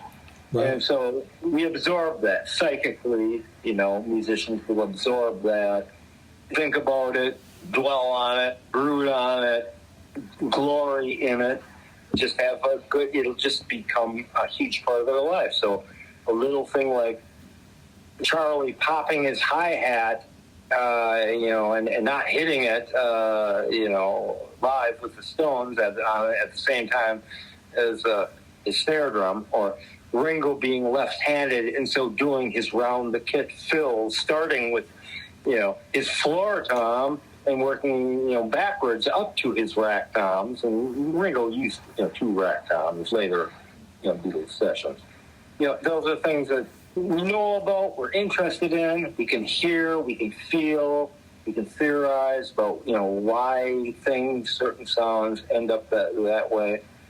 It's all a beautiful thing. It's all a thing of beauty, music. And even with the, clinical, technological aspects of recording with, electricity. But even still, there's a certain purity, a certain innocence, if you will, to coin a corny phrase, about the Beatles canon or catalog that to me is still untapped. It's unexamined. I just take any given song or any given album, every song on any given album, at face value. Whereas, yes, I've broken down, mentally, psychically, emotionally, a Stone song as simple as and simply recorded, relatively speaking, as we'll just say, "Get Off My Cloud" or something, or "Satisfaction." Yeah. It's not complicated music by any means, far from it. That's kind of my way of explaining away my lack of serious intimacy with Ringo. Yeah, it's okay to say you don't know. I mean, like you said, we both have our expertise in different areas. I think you put your finger on something, though, about there's still something untapped about it, and it's a gift that keeps on giving. Like, give you an example, Paul McCartney released a book a couple years ago called Lyrics, where he was interviewed by the Irish poet Paul Muldoon about like 200 of his songs over his career, and they recorded their conversations. They put it in book form. I've known all these lyrics my whole life, but there were still things that came out of those conversations about, that's what he was thinking about when he wrote this line, or that's what this line means, that I had no clue about. That continually makes it endlessly fascinating to me. Yeah, nice analogy. Yeah, I'd heard of that book, that project that Paul did. Very nice analogy. So it's like, why are you studying these simple 4/4 time drummers who play such simple beats, be it, Charlie or Ringo or Max Weinberg or Martin Chambers, whomever. It sounds cool. Yeah. And the other thing is, it's deceptive, because sometimes it's not a 4/4 beat. Sometimes George would write, like "Here Comes the Sun" has like weird 9/16 Indian timing in the middle, where it goes "sun, sun, sun, here it comes." It goes da da da da da da da da da da da. I've played that song a few times with various people, and I'm always pleased to say I get it right, because as you know, I'm not the most well versed the Beatles. Whereas, I could play Stone songs, like the record or whatever. But I always got that right when that would come around. That little bit there. Sun, sun, sun, here it comes. Right. And George would tell Ringo, "Okay, Ringo, this is, 11/16 raga Indian timing." And Ringo's like, "I have no idea what that is, but I'm just going to go bump," whatever he's doing. And it's perfect for the song. He can internalize. Like I said, he can do rumbas, he can do waltzes, whatever you need. He's not going to be able to technically explain it to you, but he's got a lot of tools in his toolbox. Yeah, it kind of reminds me of what Martin Chambers said about when he first met Chrissie Hynde. She was showing him the songs, or her songs, and he's like, there's some songs like "You Tattooed Love Boys," Oh, right, that's an or something like that. They have these strange time signatures, like "Tattooed Love Boys." And it stops. Time or something like that. Yeah. And he's saying, "Well, you can't do that. It doesn't work." And Chrissie's like, "But that's how they go." Right. And before Martin was a seasoned enough player and serious enough musician, having worked the big band and whatnot, where he could do it. And then ultimately the band, Pete Farndon, James Hyman, Scott, just added. And those songs sound, those early pretender songs sound as natural as any other great rock and roll song, like Louie Louie or Johnny B. Good or something. Yeah. Even with their sometimes strange time signatures, accents. All right, so who else you got on your list? Al Jackson Jr. Okay. Booker T and the MGs. Sure. Stax Folk House Band. Duck Dunn on bass, and Booker T. Jones on E3 organ and piano, and Steve Cropper on guitar. That's just, and the sound of those records, those early to mid 60s, well, late 60s. Green Onions. Yeah, but it even sounded better on the mix, Everything sounds better when you have Otis Redding singing over it. Did they play with Otis? They play on every studio album, all 7 of them, and that he released when he was alive, something like that, and 3 or 4 posthumous ones. Yeah. They weren't a touring band. They did a famous European tour, package tour of Stax Live, supporting Rufus Thomas, Irma Thomas, Sam and Dave.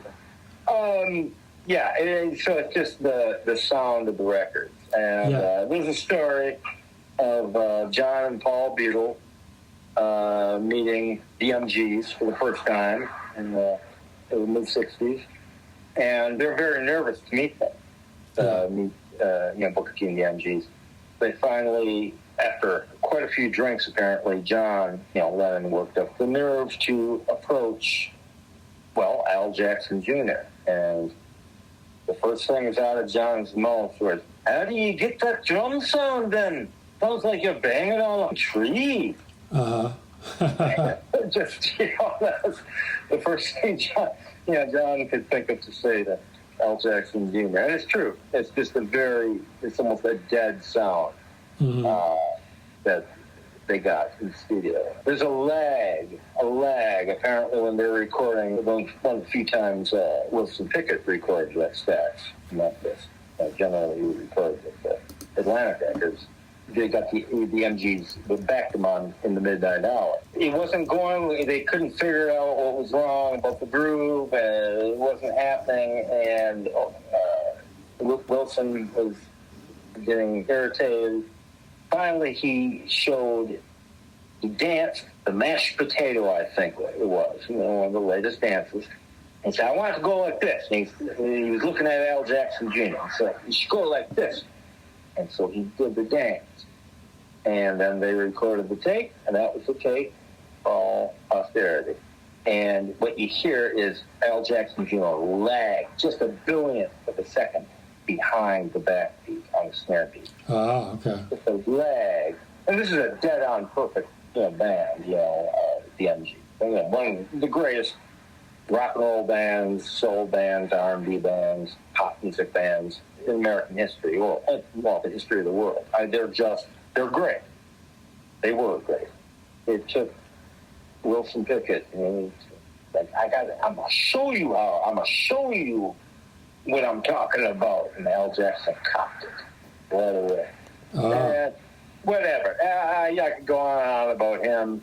It's just an immaculate, a timeless sound, and it's the forerunner, by a few years of what we call funk music. And it would change. Sly and the Family Stone, and always great, many unknown or unremembered one-hit wonders, R&B bands from the late 60s, early 70s, mid-70s. And their music, much like funk, was music for dancing, right? Yeah, and the MG really, it's not a funky sound per se, it's almost martial, it's almost militaristic sounding. Yeah. It's just how deliberately they played, but each one of those drummers in the line of other big beat drummers that I've touched on here, Max Weinberg, Martin Chambers, that everything that he hit in the context of the song meant something. Right. He ended up working, after in the early 70s with Al Green as well. Yeah, now that's some great drumming. I love the drumming on the Al Green records. Yeah, he often played with 2 drummers, I think at the same time in the studio often. Al Jackson Jr. and Well, the Hodges drummer, Timmy Hodges maybe. There's two Hodges brothers in Al Green's early band. In the studio, it's not just Al. There would often be two drummers playing. Oh, interesting. And one would just be doing like a syncopated things. There's a certain beat that, well, actually Steve Jordan used with on Keith Richards' first solo album, Talk is Cheap, which is a direct Stax Gold. Well, Al Green was on Stax. He was on High Records. They went off, was that out of Memphis, High Records? But anyway, it's got a tom thing going over or underneath a very simple. Yeah. And Steve actually pulled that off just by himself, and did it live with the vinyls as well. Testament to how great and well-versed Steve Jordan is as a drummer. But I think that was Al Jackson playing with the other drummer. I forget his name, Dean Hodges, I think, on Al Green's early records. That was kind of a signature and a new, coming into the 70s, out of the 60s, a new thing for R&B that was kind of helped mutate into funk. Yeah. As we know it today, the polyrhythmic aspect. Yeah, that's interesting. So, I've got Steve Jordan. Jerry Nolan, I'm just going to have to go there. New York Dolls and the Heartbreakers.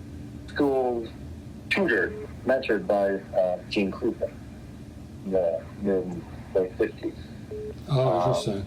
He's, a few years older than the other Dolls. The original drummer, Billy Messiah, died famously for the one and only gig in London at Wembley.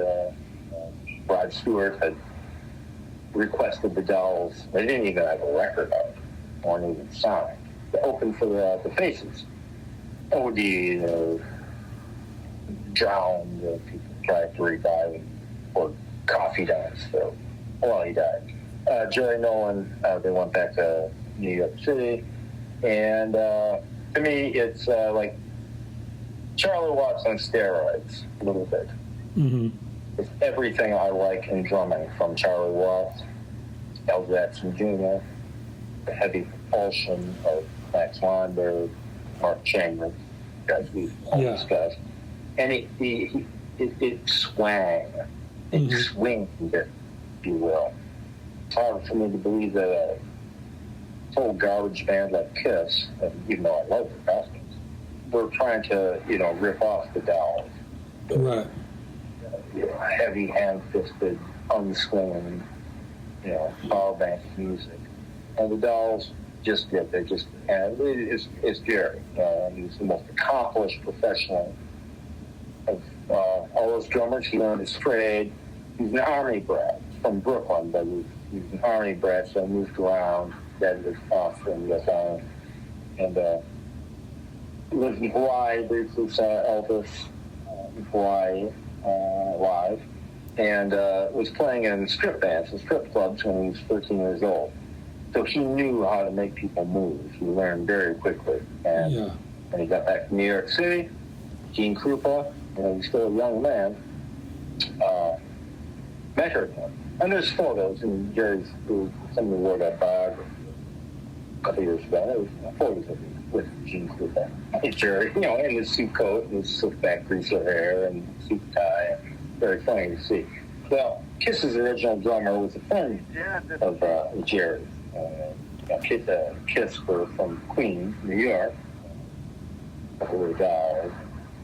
Not a great city fans. But anyway, apparently Gene Krupa once said to Jerry, hey, that buddy is that Chris kid, don't forget it. Just doesn't have it. He's not a good drummer. And of course, we know what happened to the Dolls, and we know what happened to Kiss, financially and otherwise. Peter Chris went on. He's replaced several times through the years by Kiss. I think Kiss is actually retired as a few months ago. Okay. That's what Gene Krupa thought of Peter Chris's drumming abilities at a very young age. So Jerry Nolan, and then with the Heartbreakers, Johnny Thunders, that's the Dolls split up. forget about it. The one studio album, I think it's one of the greatest rock and roll albums ever made. Mm-hmm. Okay, Levon Helm of the band. What can you say? Just hear the first couple of bars of the song if they're mine and go, oh, that's Levon playing, you know? Yeah. Yeah, people like Dylan's The Notorious Electric Show in 666, widely bootlegged, and then 20-some years ago, given an official release. The band weren't called the band, and they were still the Hawks. Ronnie Hawkins, another, a Canadian band. Ronnie Hawkins was an American. Levon Helm was the other American. Him and Ronnie Hawkins were both from Arkansas, whereas the rest of the band were all Canadians. Considered, it's this classic performance, Well, Levon didn't want to do that to her because he didn't want people yelling at the band, throwing things at him, and yelling things at him like, Judas! Because Bob was using a loud electric rock and roll band instead of, just acoustic. Which actually opened the shows with a solo acoustic set, but then he brought on the band. People think, well, it's the band playing on that. Well, it is the band, but it's not Levon playing drums. That's right. I was waiting. You mentioned that before I did. It was Mickey Jones. It doesn't sound like the band. It's great. It's a wonderful recording. It's a very live recording. It doesn't sound like a board mix. So it's got a lot of atmosphere. One of the greatest live recordings of all time. But it's monolithic. It's not funky. Even though it's Rick Danko on bass, a very funky bass player, and Robbie Robertson, very funky, guitar player. And they weren't calling themselves a band, but it's not Levon.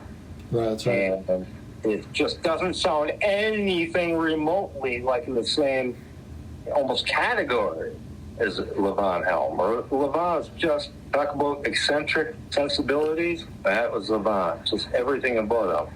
Right. And never mind the fact that he's actually a great singer. Oh, and his singing lead vocals at the same time as playing those beautiful. I was just about to mention that. That's one thing that really sets him apart. He could sing while he played drums, including the great song "The Wait," right? Well, they all sing on that. I mean, Rick Danko and Richard Manuel, they all sing lead vocal and harmony. Sure. So it's not just the way that Levon sings.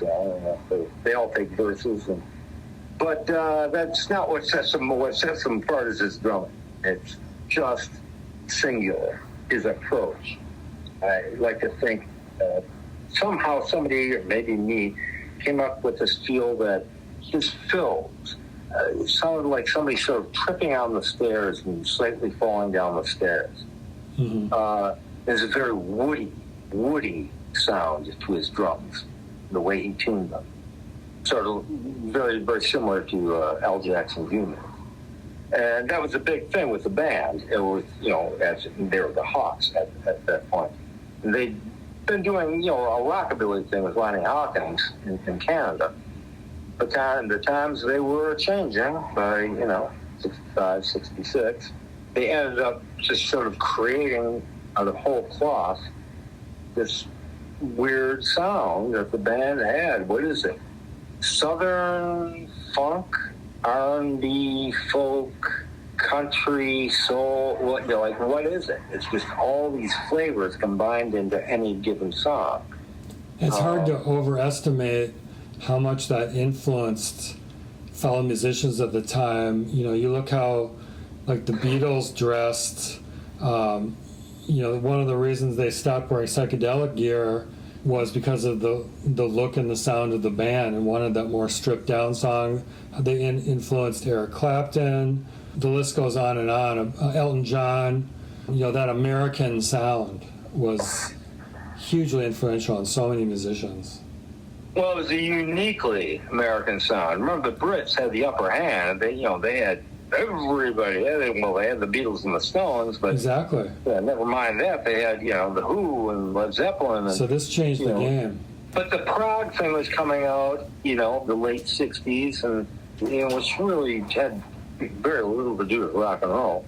And soloing, people taking extended solos on their various instruments. And the band didn't do that. They didn't do it. Their solos were short and sharp and concise and well thought out by, Robbie Robertson's guitar playing. Dylan said he's the most mathematically precise guitar player I've ever played with. But it's true. It's almost like Townsend said about the Who. It's like, we never take solos because we're all soloing all the time and then different stuff. Yeah. With, Moon and Twistle. And, you can see Pete's point. Well, it's the same thing with the band. Very different approach, very different vibe and sound. They didn't need to. But the level of musicianship, of technical muso, if you will, ability, was up there with the, say the British prog guys, Emerson, Lake and Palmer, and Yes, and King Crimson, and Genesis, all those people. But they confined themselves to these short, concise story songs written primarily by Robbie Robertson.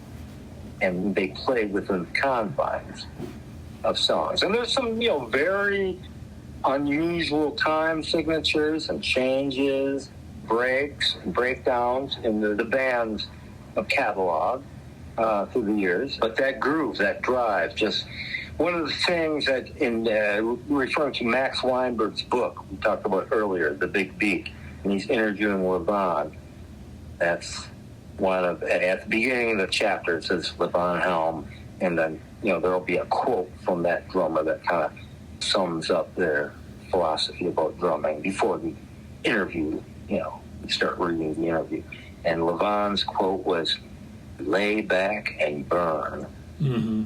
And that's just so beautiful. That's exactly what he did. He's just playing slow. Yeah, he's laid back. Playing within the song.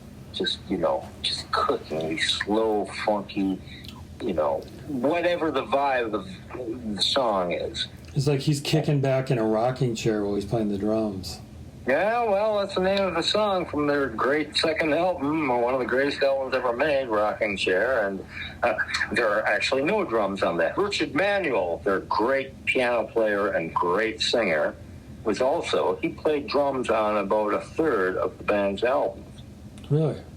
Levon, and he had a much looser, just immaculate, as tight as Levon, but just loose. And the few times you hear on Dylan and the band's basement tape session, the few times you hear drums, because Levon wasn't there. He was off working on a barge in Louisiana, on the Mississippi River. All right. Need money. Their last disc has Levon came back, and so for the last couple of weeks, there's some tracks of Levon. But the only drums you'll really hear on the basement tapes, when there are drums at all, are played by Richard Manuel.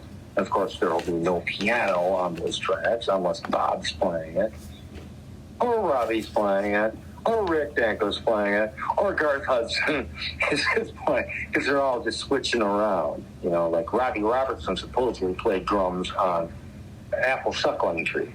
Mm-hmm. It's not Richard.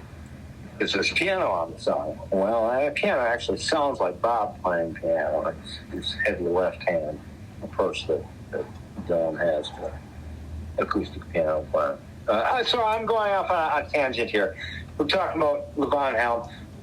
He's great. I love him. I know you do too. So here we go. What I got here? I'll try and finish. Yeah, I don't know how long this is going to go. This might be a two-part thing. Levon Helm, I got Mark Brzezicki. Yeah, me too. There's just so much to say about him. I discovered him before discovering Big Country. I discovered him playing on Colts Townsend solo albums in the late 70s. Empty Glass, and All the Best Cowboys Have Chinese Eyes, before Big Country were even formed. How much should I go in here? I got Kenny Jones. Small Faces took over for, didn't replace, but took over for Keith Moon and the Who. Topper Headon, Nicky Headon, The Clash. Yeah, me too. What do you want to do? Paul Cook, talk about Propulsive, Sex Pistols. It was like the Pistols took a whole lot from the New York Dolls. Steve Jones, copying Johnny Pepper's guitar tone and approach. Paul Cook was like Jerry Nolan on steroids. Martin Chambers, Elvin Jones, Jim Keltner is one of the Fee Studio guys. He's great. He's one of the Fee Studio guys. Yeah, he doesn't do a lot of road work. But anyway, Keltner, Dave All, Suicide Commandos. I used to see him every Wednesday at the Uptown Bar, Ladies Night, and the X-Boys, which is Dave All, Chris Osgood from the Commandos, with whoever their friends were. Casey McPherson, with Maggie McPherson, the primary booker for the 7th Street Entry, her brother on vocals, sometimes Curtis A would show up, Caleb Palmer on bass, but Dave All, just a very eccentric drummer as well. Really loud toms. He makes his toms really loud. Even at that show at Lake Herrick we saw years ago, free show. Wow, Dave, what is the deal? You mic your rack tom so loud. And another singing drummer. Just a great musician. Dave Maddox from the second drummer for Fairport Convention, to work with Richard Thompson, Remember Thompson. I think still works with Fairport Convention. I think they play annual shows in the UK. Great drummer. Rob Hurst of Midnight Oil. That's what you would get if you cross Keith Moon with Charlie Watts. The drama and activity of Moon with the heavy internal pulse of Charlie Watts. Great songwriter, great singer in his own right for Midnight Oil. A really, really great drummer in the techno sense, the muso sense, but also overall effect is just wildness. Rob Hurst's drum heroes were Ringo and the Rascals, Denelli. Kenny Harris, drummer for the Screaming Blue Messiahs, heavy, and just made that band pop. The ultimate power trio, and just the heaviest backbeat. Ziggy Modaliste, New Orleans, answer to Memphis's 15 MGs. That's one of the pioneers of funk. Funk in the modern sense.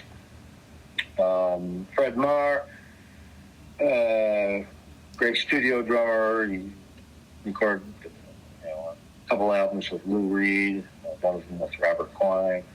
Great producer and engineer. Mike Kelly from The Only Ones. That's the last on my list.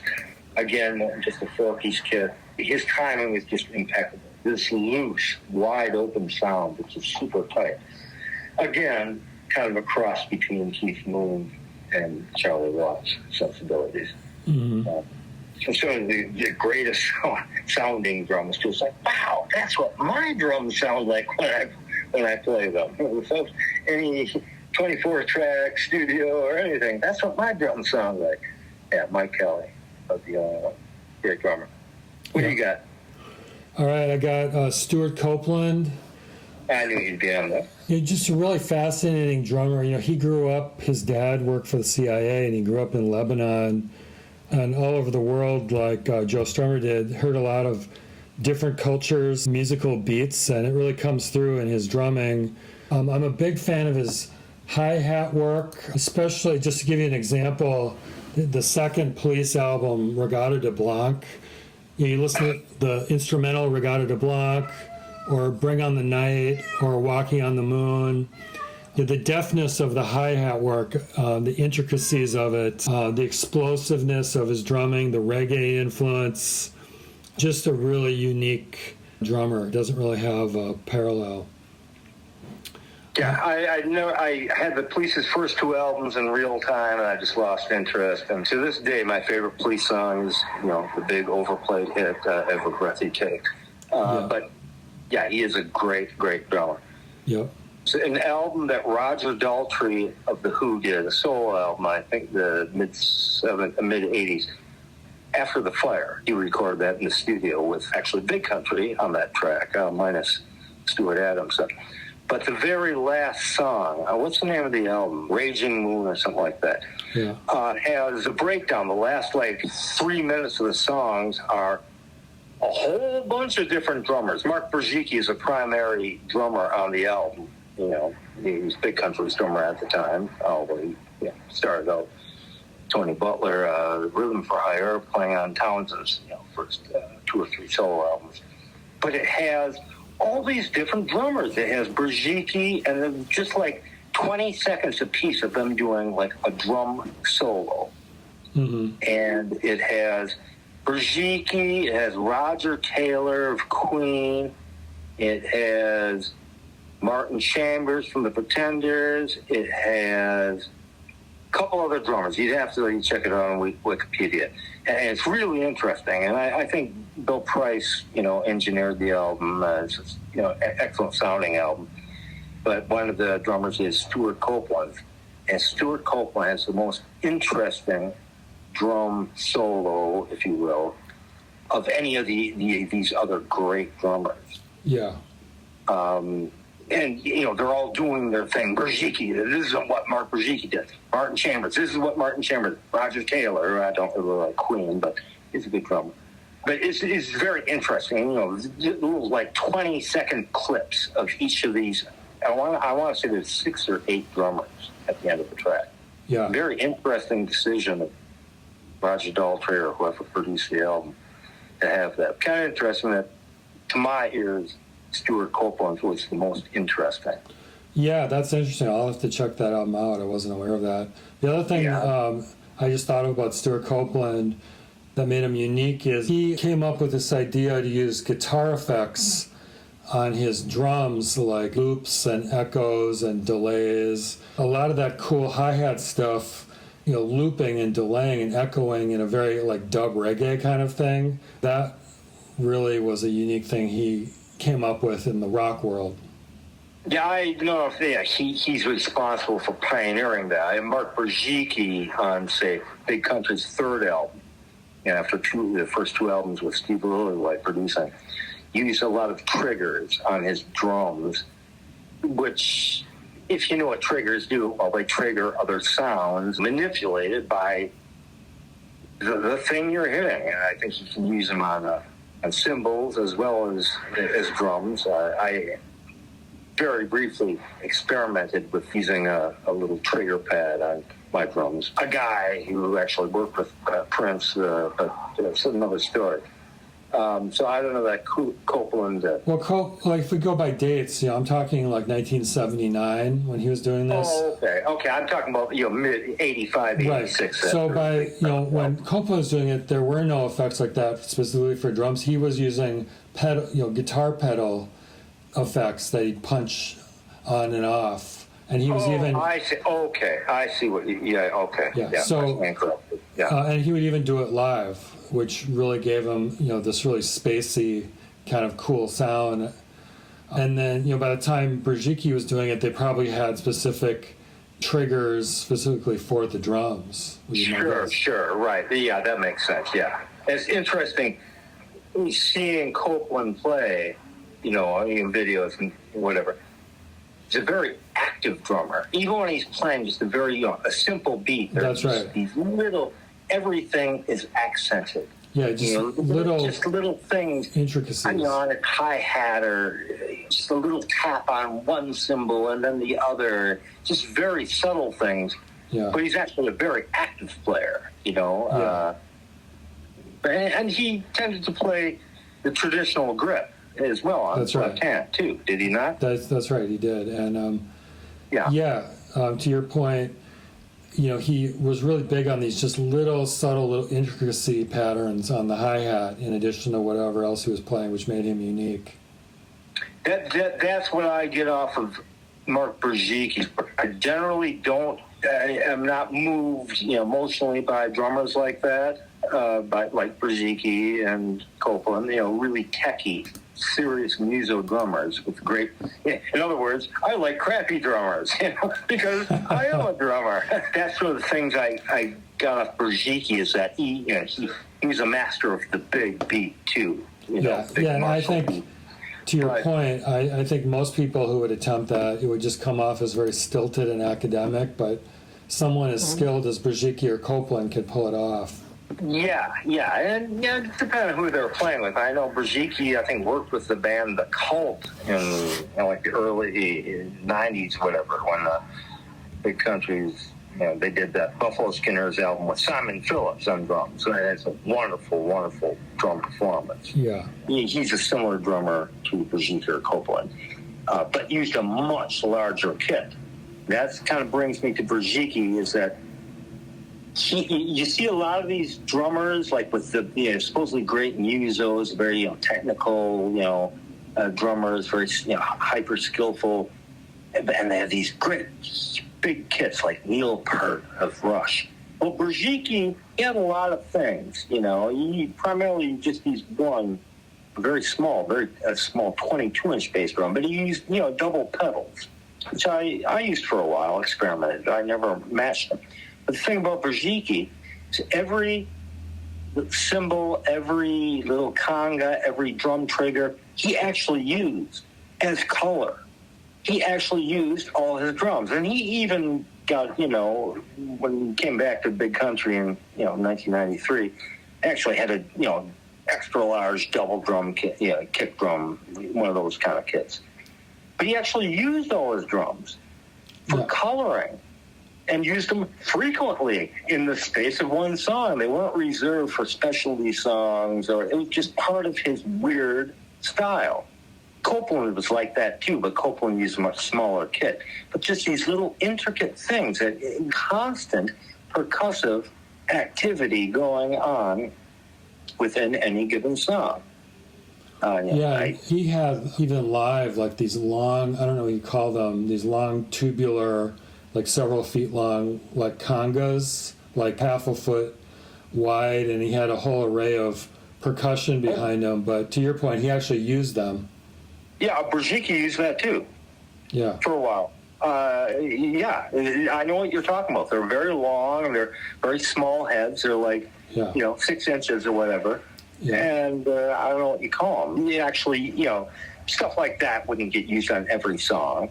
But it's just the idea that these players they want all the coloring to be, their palette to be full, to be right there, should they decide to use it.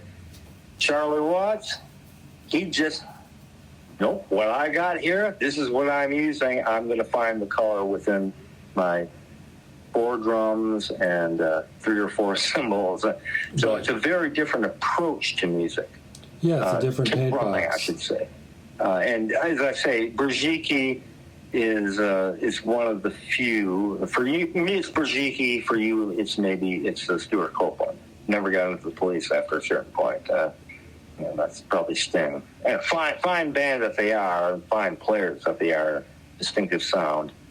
Big Country was a big deal for me. So he's one of the few of those sort of muso, very technically evolved, advanced players that really, it gets me on an emotional, not just an intellectual level. Yeah.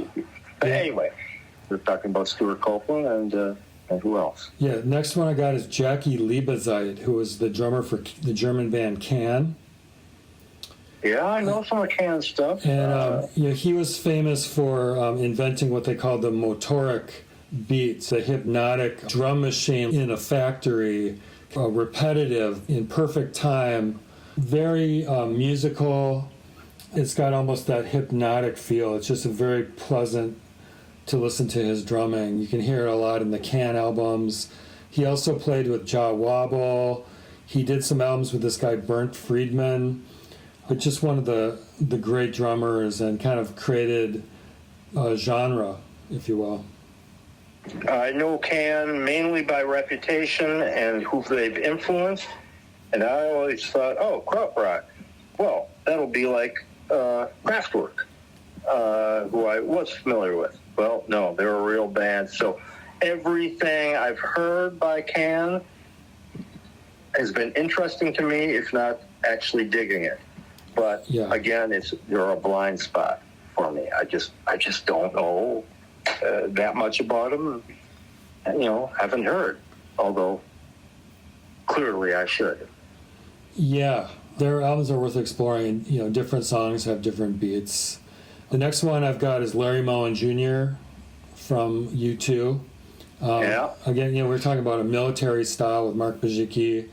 I think of that term somewhat for Larry Mullen Jr. I think very much self-taught, pretty much played in one band, but his drumming just perfectly suits that band. Yeah, he became interesting to me with the fourth album with Eno and Lanois, The Unforgettable Fire. Yeah. Before that, the first three albums with Lillywhite, just seemed an ordinary, very energetic bandmates and a very sympathetic producer in Steve Lillywhite. The thing is that supposedly Larry was the only guy who actually had music lessons. They played marching bands in school. Yeah. And all the other guys, Adam and Edge, were self-taught. Although when I think about a song like Sunday Bloody Sunday, that seems like a very unique kind of drum pattern. Yeah. And not much else on those first three albums. Well, that album more. A lot of studio improvisation, talking earlier about, George Martin, encouraging music experimentation and adventurousness from the Beatles in the studio. Certainly Lillywhite encouraged that with U2. That was the third album he did with them at Windmill Lane in Dublin. Things like, putting his drums in a stairwell. Right. A couple songs. Stones reproduced that on a song at Windmill Lane. Apparently Windmill Lane has really cool sounding stairways as far as acoustics go. But the Stones did that on the Voodoo Lounge album with Charlie playing a 50-gallon trash barrel upside down with plastic sticks, plastic brushes. Mm-hmm. It up. But Larry really, on those first three albums, a lot of the percussion is overdubbed. Mm-hmm. His toms to get those big tribal sounding beats. He worked his ass off live. Obviously, they're one of the great live bands ever in those early years. But it wasn't until after, I think, Unforgettable Fire that he really came into his own. Mm-hmm. Started experimenting with, polyrhythms. Yeah. Funk rhythms, African-based rhythms, and changed his drum setup and his approach. I think a lot of that was Dan Lanois and maybe even Brian Eno's encouragement. I've got him on my honorable mentions list.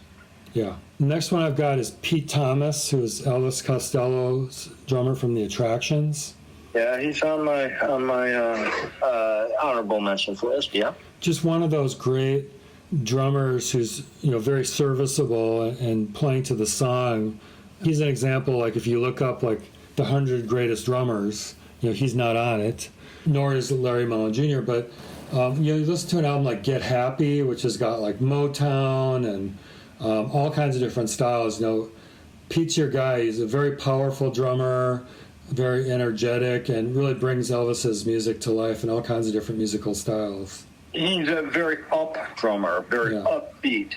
Think of, say, his work on Elvis's second album, but it was actually, his model was actually the debut album of The Attractions. Right. And he always struck me, reminded me of Clem Burke from Blondie. Another great drummer. Yeah. Great, round the house fills. Again, playing, this little small drum kit.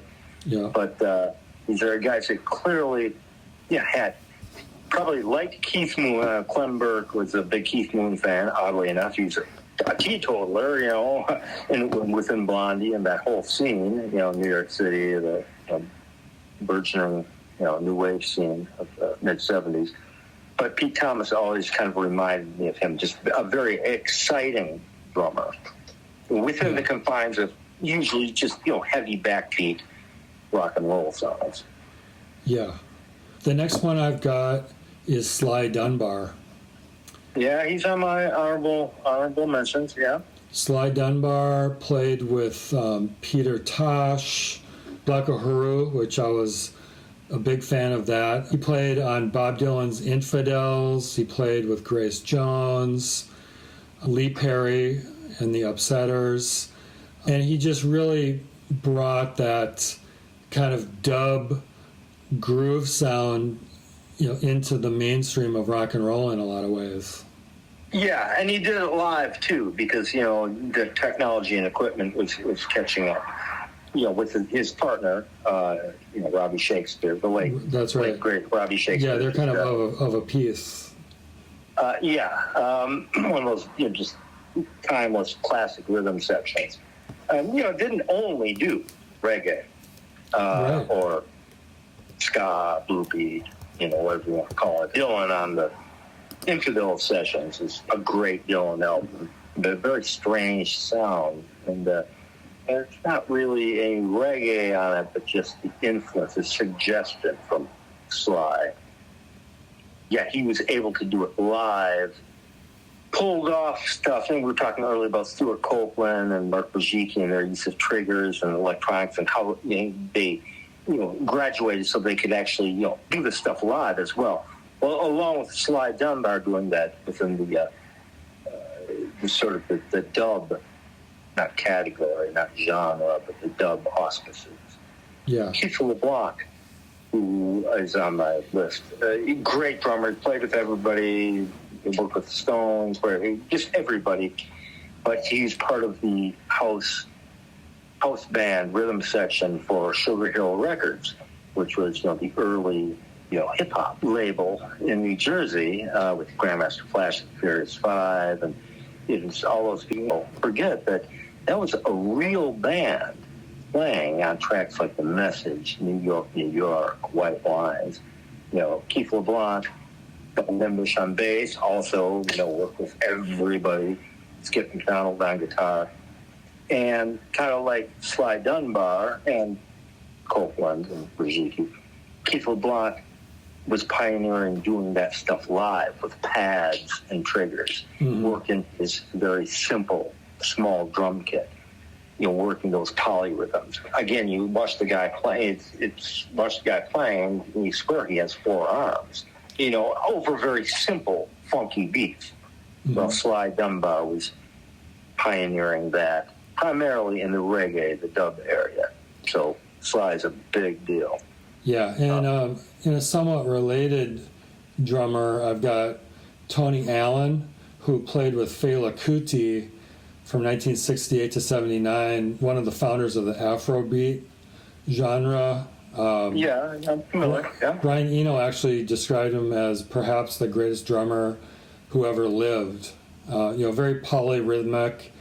He played a lot with Damon Albarn and like the Gorillaz, The Good, the Bad, and the Queen, with Paul Simonon.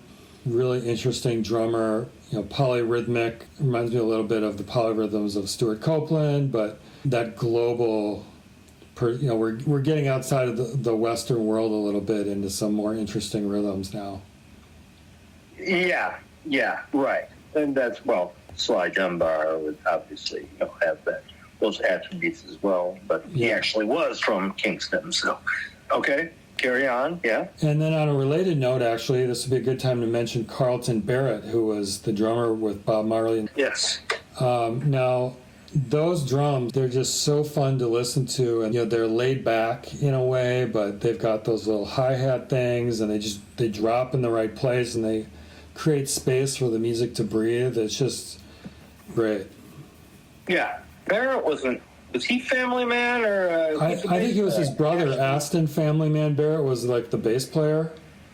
Okay, so the drummer is Carlton Barrett. I'm guessing they're related? Brothers, I think.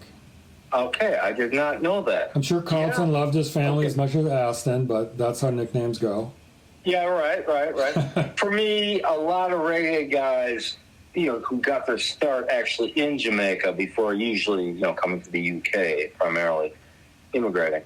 Sly and Robbie were really the first big names that I knew. So with Marley, his band was the first band to break the U.S. Right. With the Wailers. And so his band didn't become household names, but sort of, almost. It was almost like, people knew, the Barrett brothers. So they were certainly not necessarily revolutionary, because everybody in Kingston 11 was playing that music, hoping to get out to the UK or even, if luck had it, to the US and make some money. So I just, they're kind of like guys, kind of like the Wrecking Crew, or from West Coast, or the Motown, Benny Benjamin, and the house bands, which you know the sound instinctively after a couple bars, but you don't really know the players because they're just working musicians, and they're somebody else is the big name on the marquee, singer or whatever. Speaking of Benny Benjamin, Marvin Gaye was actually filmed with Motown, a lot of those early records as well. Yeah. But James Jamerson. Yeah, so the Barrett brothers are kind of like that. They're you just almost take them for granted. Right. Or, Al Jackson Jr. and Duck Dunn from the MGs, or George Porter and Ziggy Morales from the Meters.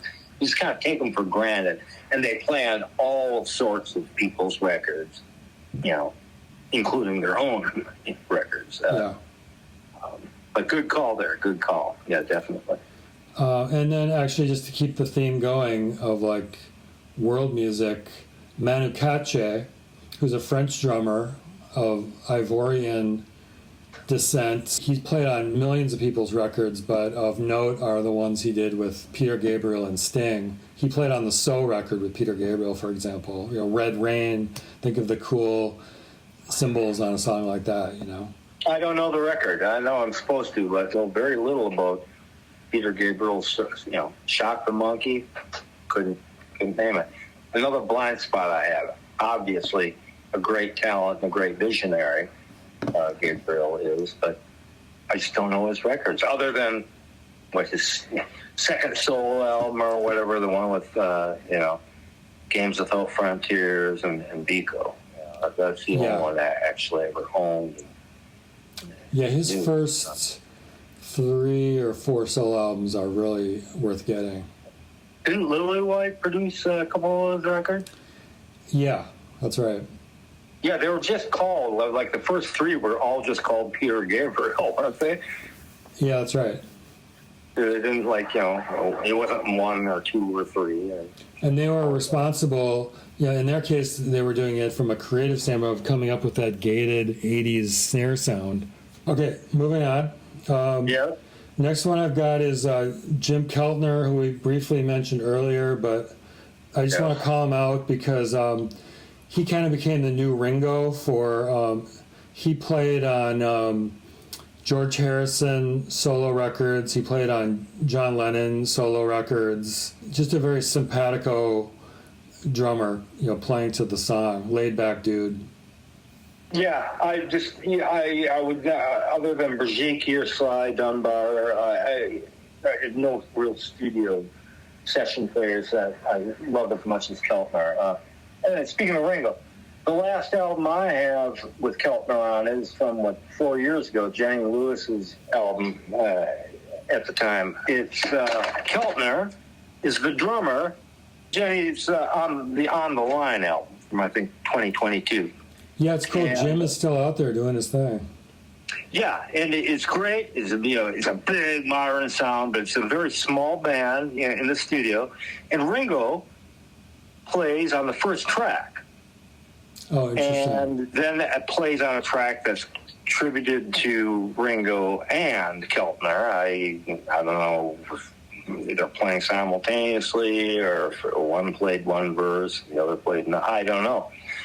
Your comments on Ringo earlier that he just turned into this, heavy rock solid drummer. That's kind of my feeling about Ringo. The very first song on the album, Heads Will Roll, is Ringo. Yeah. And to me, it could just be like any drummer. Exactly. I'm not knocking Ringo. I have no reason to knock Ringo. It's a great sounding record, and it's very simple, piano-based, very slow mid-tempo track. But then later on, as the album goes, it's like, even though the sound of the drums, it's a very consistent sounding album, all sounds of a piece, same engineering, it's not Exile on Main Street or anything like that. It's like, this is Keltner. And it's just the little things, As a slow drummer, sort of like Levon Helm, he digs inside a song. And he lays back and burns, as Levon, would put it. Yeah. And Keltner is like that. And dude's in his mid-70s now. Apparently he's a teetotaler and has been for most of, if not all of his life. He's just still got it. But a great, very distinctive drummer, very distinctive. And he can make the very slow songs, just like move, kind of like squirm around, Right. you know, just these little things he does. And they're not super technical, fancy things like, say, Stewart Copeland or Mark Bajicki. They're just, the word groove is just, so overused, but that's really the guy. That's right, yeah. He's like a pocket player. Yeah, very much so. Very much so. Very in the pocket. His drums have great presence. He did an album with Charlie Watts in '96. Yeah. And it's all the songs are named after Charlie's favorite jazz drummers. Yeah. And the songs seem to have nothing to do with those drummers if you know their work. Yeah. And it's pretty much Charlie playing the live drums and the backbeats, and Keltner doing like extra percussion and electronic drums, and even does a weird warped electronic vocal over one song. Mm-hmm. Meaning Keltner actually doing the vocal. Jagger plays synth on that song. Richards plays guitar on one track. And there's only just a little bit of what we would call jazz on one of the songs. And there's a whole lot. They recorded in Paris with all the other players seem to be like North African kind of players, French North African guys. So there's a heavy vibe, North African, almost Middle Eastern on a lot of tracks. But on most of the tracks, a really, really heavy backbeats. Just beautifully recorded album. It's just drum heaven. Just a wonderful sounding album. It's just called The Charlie Watts Jim Keltner Project is the name of the album. It's probably out of print now on some label. It's a wonderful sounding record. And by the way, I highly recommend it for Tai Chi practice. Keltner, great call. Yeah, he's on my, I guess he's on my honorary mention list. Cool. The next one I got is Omar Hakim. Yes. You're probably familiar with him. He comes from a jazz background. He played with Miles Davis and Weather Report. He played, I know you're not a big Sting fan, but Sting's first solo album, Dream of the Blue Turtles, was all jazz players, largely who had played with Miles. So it's just a very musically interesting album. He also played the drums on Let's Dance, the David Bowie album, and that song, I believe. So we got to give him kudos for that. And he's played with millions of other people as well. Oh, yeah. He's a lot of session work with a variety of different artists. Yeah. Okay. Next one I had to put on James Brown's drummer because it's just so funky. That's Clyde Stubblefield, and because he's probably one of the most sampled drummers in history for hip-hop beats and so forth. Sure, yeah. Yeah, he had different drummers and different bands, the JBs and the Famous Flames, and, Bootsy Collins actually played in, the JBs with them, played bass before, Perlman Funkadelic. It's sort of like Chuck Berry's where it's like who played on what tracks, what session. James has such a long career. Yeah. Hard to figure out which, I've never done a super deep dive into James anyway. I didn't either. I was trying to find like the era where he's doing his most interesting funky stuff, and it seemed like Clyde may be the man. Yeah, but I think Stubblefield worked with a lot of other people as well, doing session work outside of working with James. Sure. Great call. Yeah. Next one, I thought we'd be remiss if we didn't mention Hal Blaine of the Wrecking Crew, who probably played on thousands of songs we know, often under the name of bands, the Byrds or the Monkees, for example. A lot of that is Hal Blaine.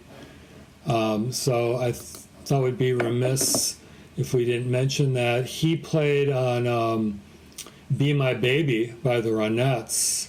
Sure. Sinatra, Simon and Garfunkel, the Beach Boys, the Carpenters, Neil Diamond, the list goes on and on.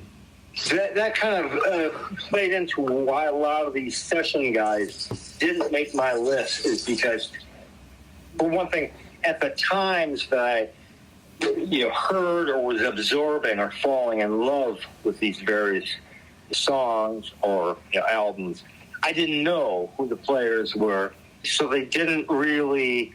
There's only a few session players really that I kept up on, and they tend to be like Al Jackson Jr., who didn't live very long. He died very young in the mid-70s. Or Ziggy Modelliste, who I'm sure still records today. And I didn't discover him until later in life, probably till the 80s. Didn't discover the Meters, and I worked with the New Barbarians with Ethan Ronnie in the late 70s. Did that ill-fated tour with them.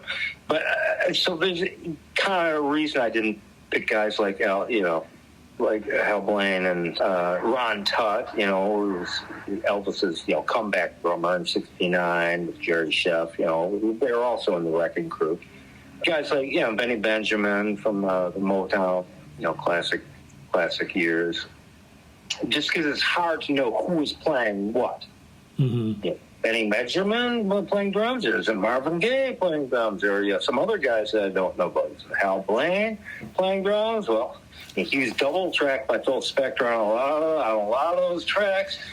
And oftentimes they'd have two drummers playing. They'd have like 6 guitar players playing unison, in live in real time with no overdubs. That was how Spector recorded a lot of those songs. Who was actually playing on what tracks? So it's hard for me to know with a lot of these session greats. As time went on into the 70s and mid-70s, well, you knew he was Jim Keltner. He was the only guy listed on the credits on the sessions, and then you kind of figured out his style after a few years of hearing him with different artists. But great call on Hal Blaine. That round the house, round the drum kit fill thing. The basic beat of "Be My Baby," boom, boom, boom, right? Boom, boom, classic. Boom, boom, boom. Right. I mean, that's up there with Bo Diddley's clave beat, the Bo Diddley beat. Yeah, just classic rock and roll. So excellent call there. Yeah. I've got Max Roach, who played with Miles Davis and Bill Evans. Oh yeah. I've got the greatest drummer ever in the history of the human race, Max Roach. Totally, he's so fiery. He could do solos. Like they called Elvin Jones was the Volcano with his nicknames. He started to do rough, particularly when he's playing directly off Coltrane. Yeah. But Max Roach for years before I even heard him, before I had any interest in jazz music, he was considered the greatest and the most powerful and the fastest, drummer ever. And this is, early mid-70s when, he was still actually actively recording and playing. He played with everybody, Sonny Rollins, whatever. He's kind of known for really trying to bring Africa, if you will, into the American idiom. Because, jazz is a uniquely American tradition. Granted, it was, originated and founded by, former slaves, but after the Civil War. And you've got all these military band instruments laying around. Well, what do? We play them. How do we play them? Any damn way we feel like playing them. You know what I'm saying? So then you've got your ragtime, you've got your Dixieland, the end of the 19th century into the 20th century, and the names are changing, the feels are changing. By the 20s, it was jazz, and then later on, subgenres, supposedly, hard bop, bebop, this, that, and the other. So I think Roach is credited with bringing a distinctly propulsive feel to what was then being called jazz in post-World War II jazz. I like to talk about jazz players, the guys that really turned me on and I listened regularly, Coltrane Quartet or earlier Ornette Coleman, but I got miles to go before I sleep with what we call jazz music. There's just so much of it out there, and so many great players and names, legends and reputations that I can't even pretend to be, remotely knowledgeable about a lot of players. Yeah, it's a big universe. It is. It's a real big tent. Yeah, big church. The next one I got is Steve Gadd, who played with Paul McCartney and Paul Simon. Big session player, sure. He played the unique drum beat on 50 Ways to Leave Your Lover, and he just came up with some unique drums, but he's considered one of the great session players, and he's got a lot of feel. Next one, are you familiar with the Allman Brother break that's been the most sampled drum break of all time? With Johnny Williams or C.G. Coleman. It was a song by the Winstons called Amen Brother. I thought you said the Allman Brothers. If you go on YouTube and type in Amen Break, it's a really cool break. It was used a lot in the 90s, sampled a lot in the 90s. I think it's a song from the 60s, but it was sampled a lot in songs from the 90s. Okay, not familiar. I may have heard of the song, or maybe even heard it. It's just not ringing any bells right now. Very funky. Almost sounds like something from James Brown or something. And who's the drummer? G.C. Coleman. Next one I got is Kenny Buttrey, who was a Nashville player who played on Nashville Skyline. I think he may have played on Blonde on Blonde, John Wesley Harding, and also on those like Neil Young Harvest, just that real sparse, dry drum sound that it's so sparse, but it just leaves so much space, and it's so powerful in its own way. Yeah, he's a Nashville player, I believe. Right. But certainly on Blonde on Blonde, those very pivotal albums for Bob, for the world. That's Buttrey, yeah. And it makes you not miss Levon Helm. On Blonde, Robbie Robertson, did some guitar work, barbed wire. What did Bob call it at the time? The thin mercury sound. It's a very trebly, sounding album. It doesn't make you miss Levon. Levon would have done something, would have transformed the songs. Maybe this is one of the reasons Levon didn't like Bob, or maybe that's just urban legend. I don't know. Bob and Levon Helm's relationship. Certainly, Levon missed a bunch of, key eras in Bob's music and early development that the rest of the band or the Hawks were involved with. He played on Rainy Day Woman, number 12 and 35. His favorite Dylan track he played on was Lay Lady Lay. He also played on Neil Young's Heart of Gold, so a lot of well-known songs.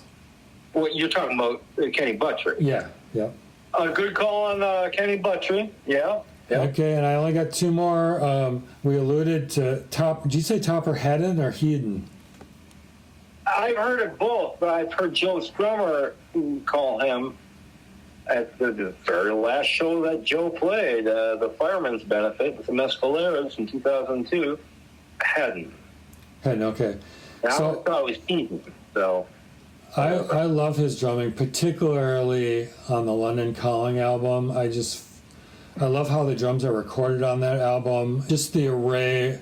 Yeah, I know we could cite Sandinista and other albums, but just how it showcases all the chops, the Motown, the rockabilly, the rock and roll, ballads. He's just got all the different styles in his back pocket, and he can do it so effortlessly and so powerfully. Yeah, he's one of my very big influences after the Charlie Watts and maybe Jerry Nolan. He was probably, by the time I was 15, well, when I was 15, I saw Max Weinberg with the E Street Band, but when I was 16, I saw The Clash in 79 with Topper, and but I was already, and London Calling hadn't come out yet. They were wouldn't come out for another couple months. I saw him September 12th, 1979 at the old Civic Center.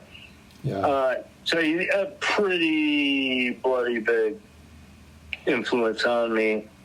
Not that I ever developed the facility that he had, technically, and the range, as you say, of styles that he could, if not pull off, but at least approximate. Yeah, but it's a great role model just because he was so adept at so many styles. Yeah, he was adept at playing R&B and soul before he joined the Clash. Yeah. And it says he cites Billy Cobham as a strong influence, so he had a lot of... Yeah. I think that's one of the things that made... One of many things, that, not just up to Topper, but that made the Clash so special, is that they could say, oh, let's do a Motown song now, and Topper would be right there. He could play it well. Yeah, there was an article, I still have the issue of Cream Magazine, which I used to read fairly religiously when I was very young.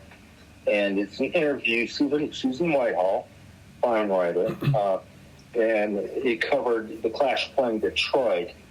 I think right after London Calling was released. It was released in January 1980 in the States, December 79 in the UK.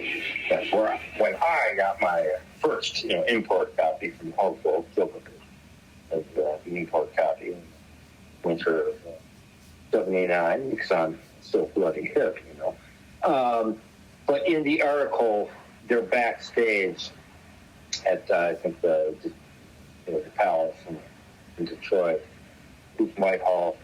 He's Topper, and they're both wearing identically grimy U.S. Air Force fatigue jackets. And oh, hey!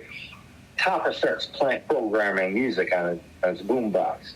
It's Taj Mahal, and everybody gets bummed out. And Topper, no, listen to this. And he had just seen Taj Mahal play, I guess, in the States. Play a gig a couple days before. So listen what the drummer's doing here. And the drummer, on whatever song it is of Taj Mahal, is using his floor tom. It's a straight funk on the floor beat, but using his floor tom instead of hitting his snare drum in the back. Yeah. It influenced his playing on the Clash song "Lost in the Supermarket." Oh, interesting. Lost in the Supermarket. Topper's playing the floor tom. During the chorus on that. He only switches the snare during the verses. And he claims he got that from Taj Mahal's drum. I have no idea who it was. That's cool. From seeing him live. And so it just shows you, Topper wasn't a cool kid. He's from Dover, ADHD, hyperactive, just like all kinds of music. Had to be, talking to getting his hair cut when he joined the Clash, and the Billy Cobham thing. Apparently, Billy Cobham told him, and it's on tape. It's an outtake from, one of the few outtakes from Don Lett's movie, The Clash on Broadway, which was mainly rock.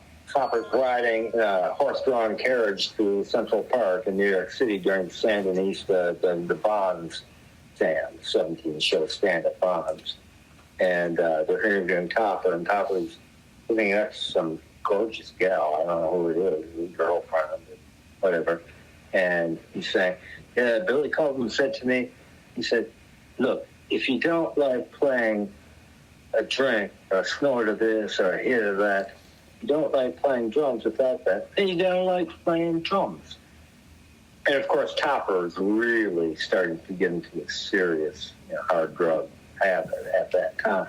Yeah, God bless him. He overcame that and he's still with us.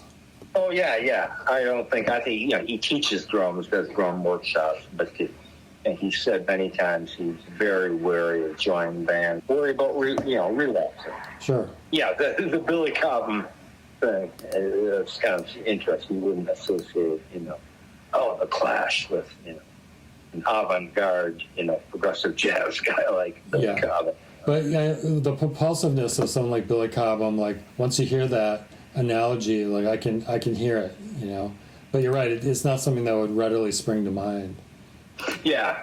Well, that's the Clash. That was the beauty of the Clash over, the very short few 6-7 years, is that they just did whatever they felt they could do, whether they pulled it off or not. Recreating weird, warped, Tom Waits-esque versions of reggae, whatever kind of weird stuff that they were doing on Sandinista and Combat Rock. I mean, of course, all started with, London Calling. But they just got weirder and weirder. Almost like the Stones, they almost invented their own genre of music, clash music. Now you just provided the perfect transition to it's the final drummer on my list. Okay. Billy Fica or Fica, I'm not sure. Yeah, I knew he was gonna come up, Jed. Yep. I just love his drumming on that first television album, Marquee Moon. It's recorded really well. I think it's Andy Johns, thank you. I think Ethan is the Glenn Johns' son. Andy Johns, it's recorded, back to the Brits know how to record drums. His playing is like precise, but it's a really energetic and, cool little cymbal things, and he propels it when he needs to. It just lifts the music, and I love his drumming on this album. And he played, of course, with the Waitresses. Yeah, you told me years ago he's one of your favorites. And yeah. I didn't get into television in real time. I think I bought a cassette in 1980 of like the second album, Adventure or something, and just didn't get it. And so it wasn't until the Waitresses. Yeah. And they only put out 2 albums and an EP, Yeah. And they're one of my favorite bands ever. Yeah. And he's the drummer on that. And so it wasn't until recently, I think I told you, that I actually went out and bought a copy of Marquee Moon. Yeah. And they are so unified is the word. It's not tight. I don't make a fetish out of tightness in music. I think that's warped. I think it's perverse. But they're so unified, so together. Verlaine and Lloyd's guitars, and Smith and Fica's rhythm section. Yeah, he's great. He's a great drummer. I have him just as an honorable mention on my list. Just because, I don't know, I was already a working drummer by the time I got into him, vis-a-vis the Waitresses. Yeah. In 1982 with their first album. And it's not him playing on, their first big hit, which I know what boys like. That's not him. Okay. One of Chris Butler's mates from Akron, Ohio. I think it's Christensen. Well, in any case, yeah, he's a great drummer. He's got the big beat, but he's got the sense of filling. I don't think he has the momentum of a drummer like, I want to say, Jerry Nolan or very early Martin Chambers or Topper. But maybe that's just the nature of those two bands. Television had the more contemplative.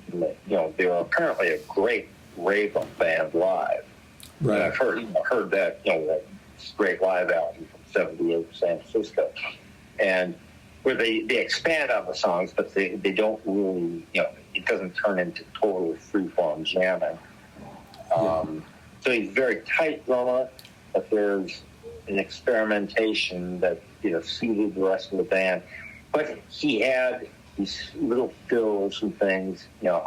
I love the Martin Chambers or the really intricate guys like Stewart Copeland or Mark Persich. He had those little things going on with his hi-hat, a little tom fill here and there, little polyrhythmic things. For my honorable mentions, Clem Burke from Blondie, Billy Fica, Mark Bell, alias Mark Ramone. Mark Bell was Richard Hill and the Boydoids' original drummer. Yeah. To join for the fourth Ramones album, Fourth Ruin, and became Marky Ramone.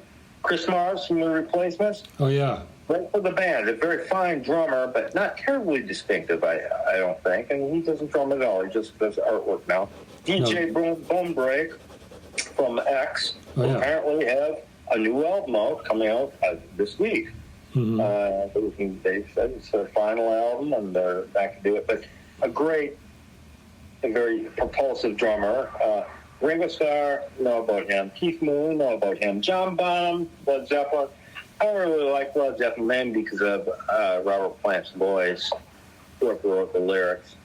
But you got to admit, Bonham he's a great drummer and just had this great approach. Yeah, a little heavy on the foot, but perfect drummer for that band. Yeah, but the sound of those records sounds really great. Oh, yeah, no doubt.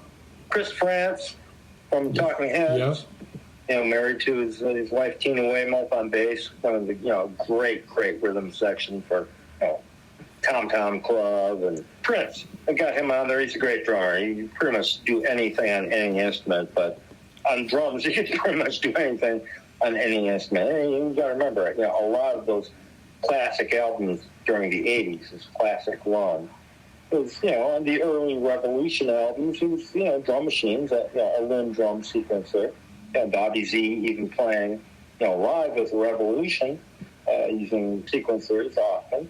When, Prince actually would play on a track, it's just like, whoa, oh geez, that's Stubblefield, that's Ziggy Modeliste, that's, wow, that's a real drummer. Fred Bello from the Chess Records studio, a lot of the early Chuck Berry sides. Joey Barron, known for playing with John Zorn, played in Naked City, rocked with John Zorn, played brushes on a snare and nothing else with David Johansen's Harry Smith's blues and deep folk blues project in the late 90s, avant-garde scene, whatever, just a great session player and live player.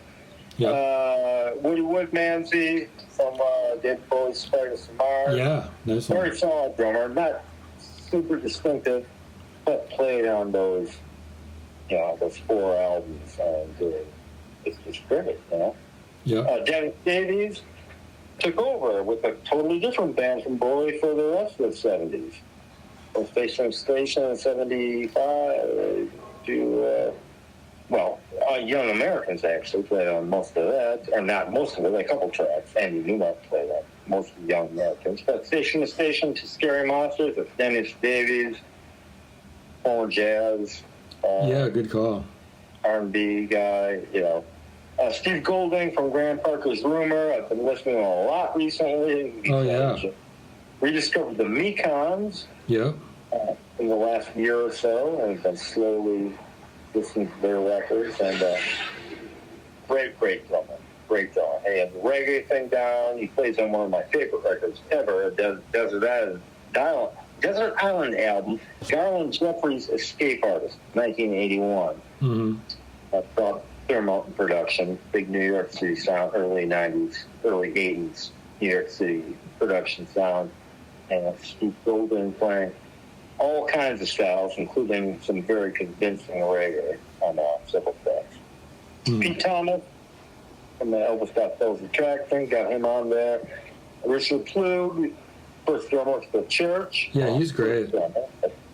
Yeah, and he lasted for 4 or 5 albums in a very short period of time, and apparently got burnt out, drugs.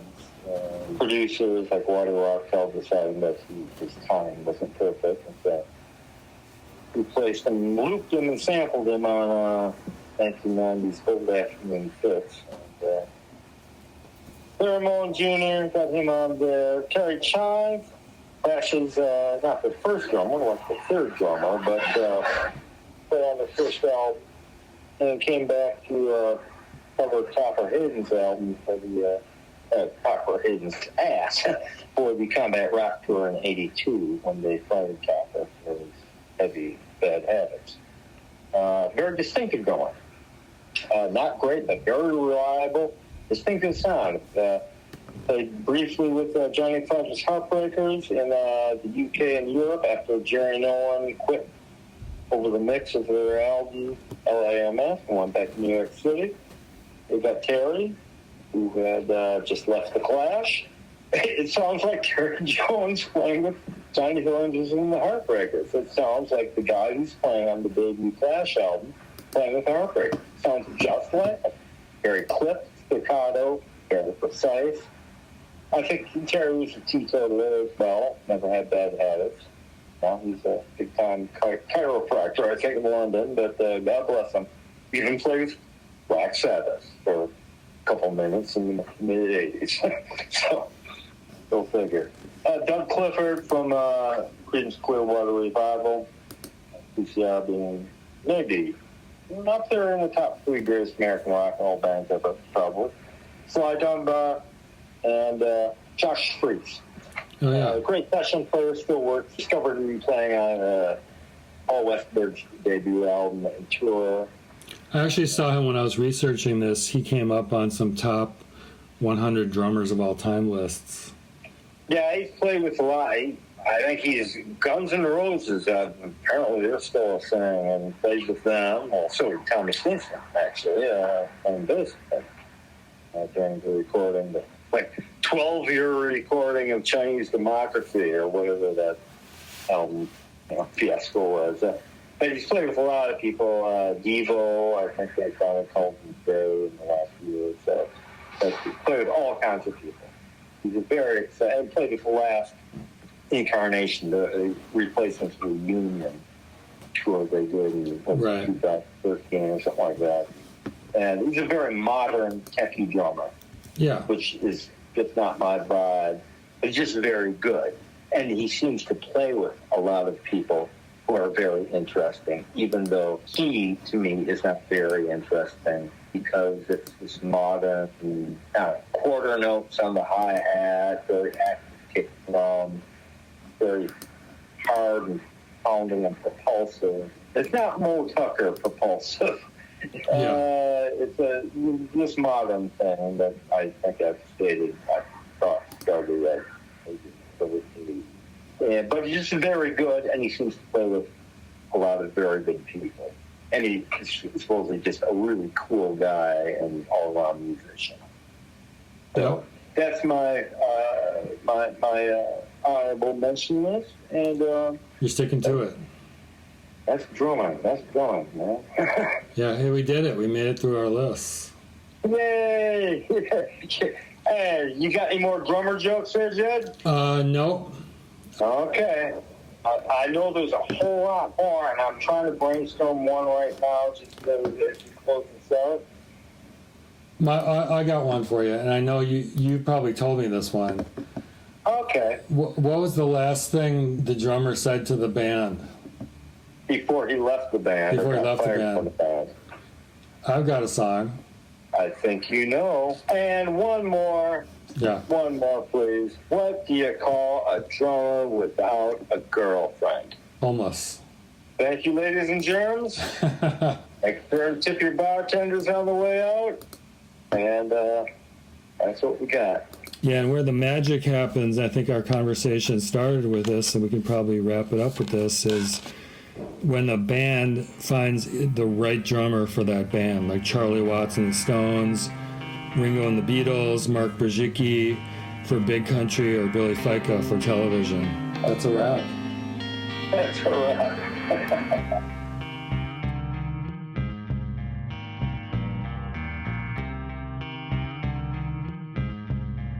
Thanks for joining us today at the Culture Drop Podcast, where we discussed our favorite drummers. Hope you enjoyed it. We'll see you next time.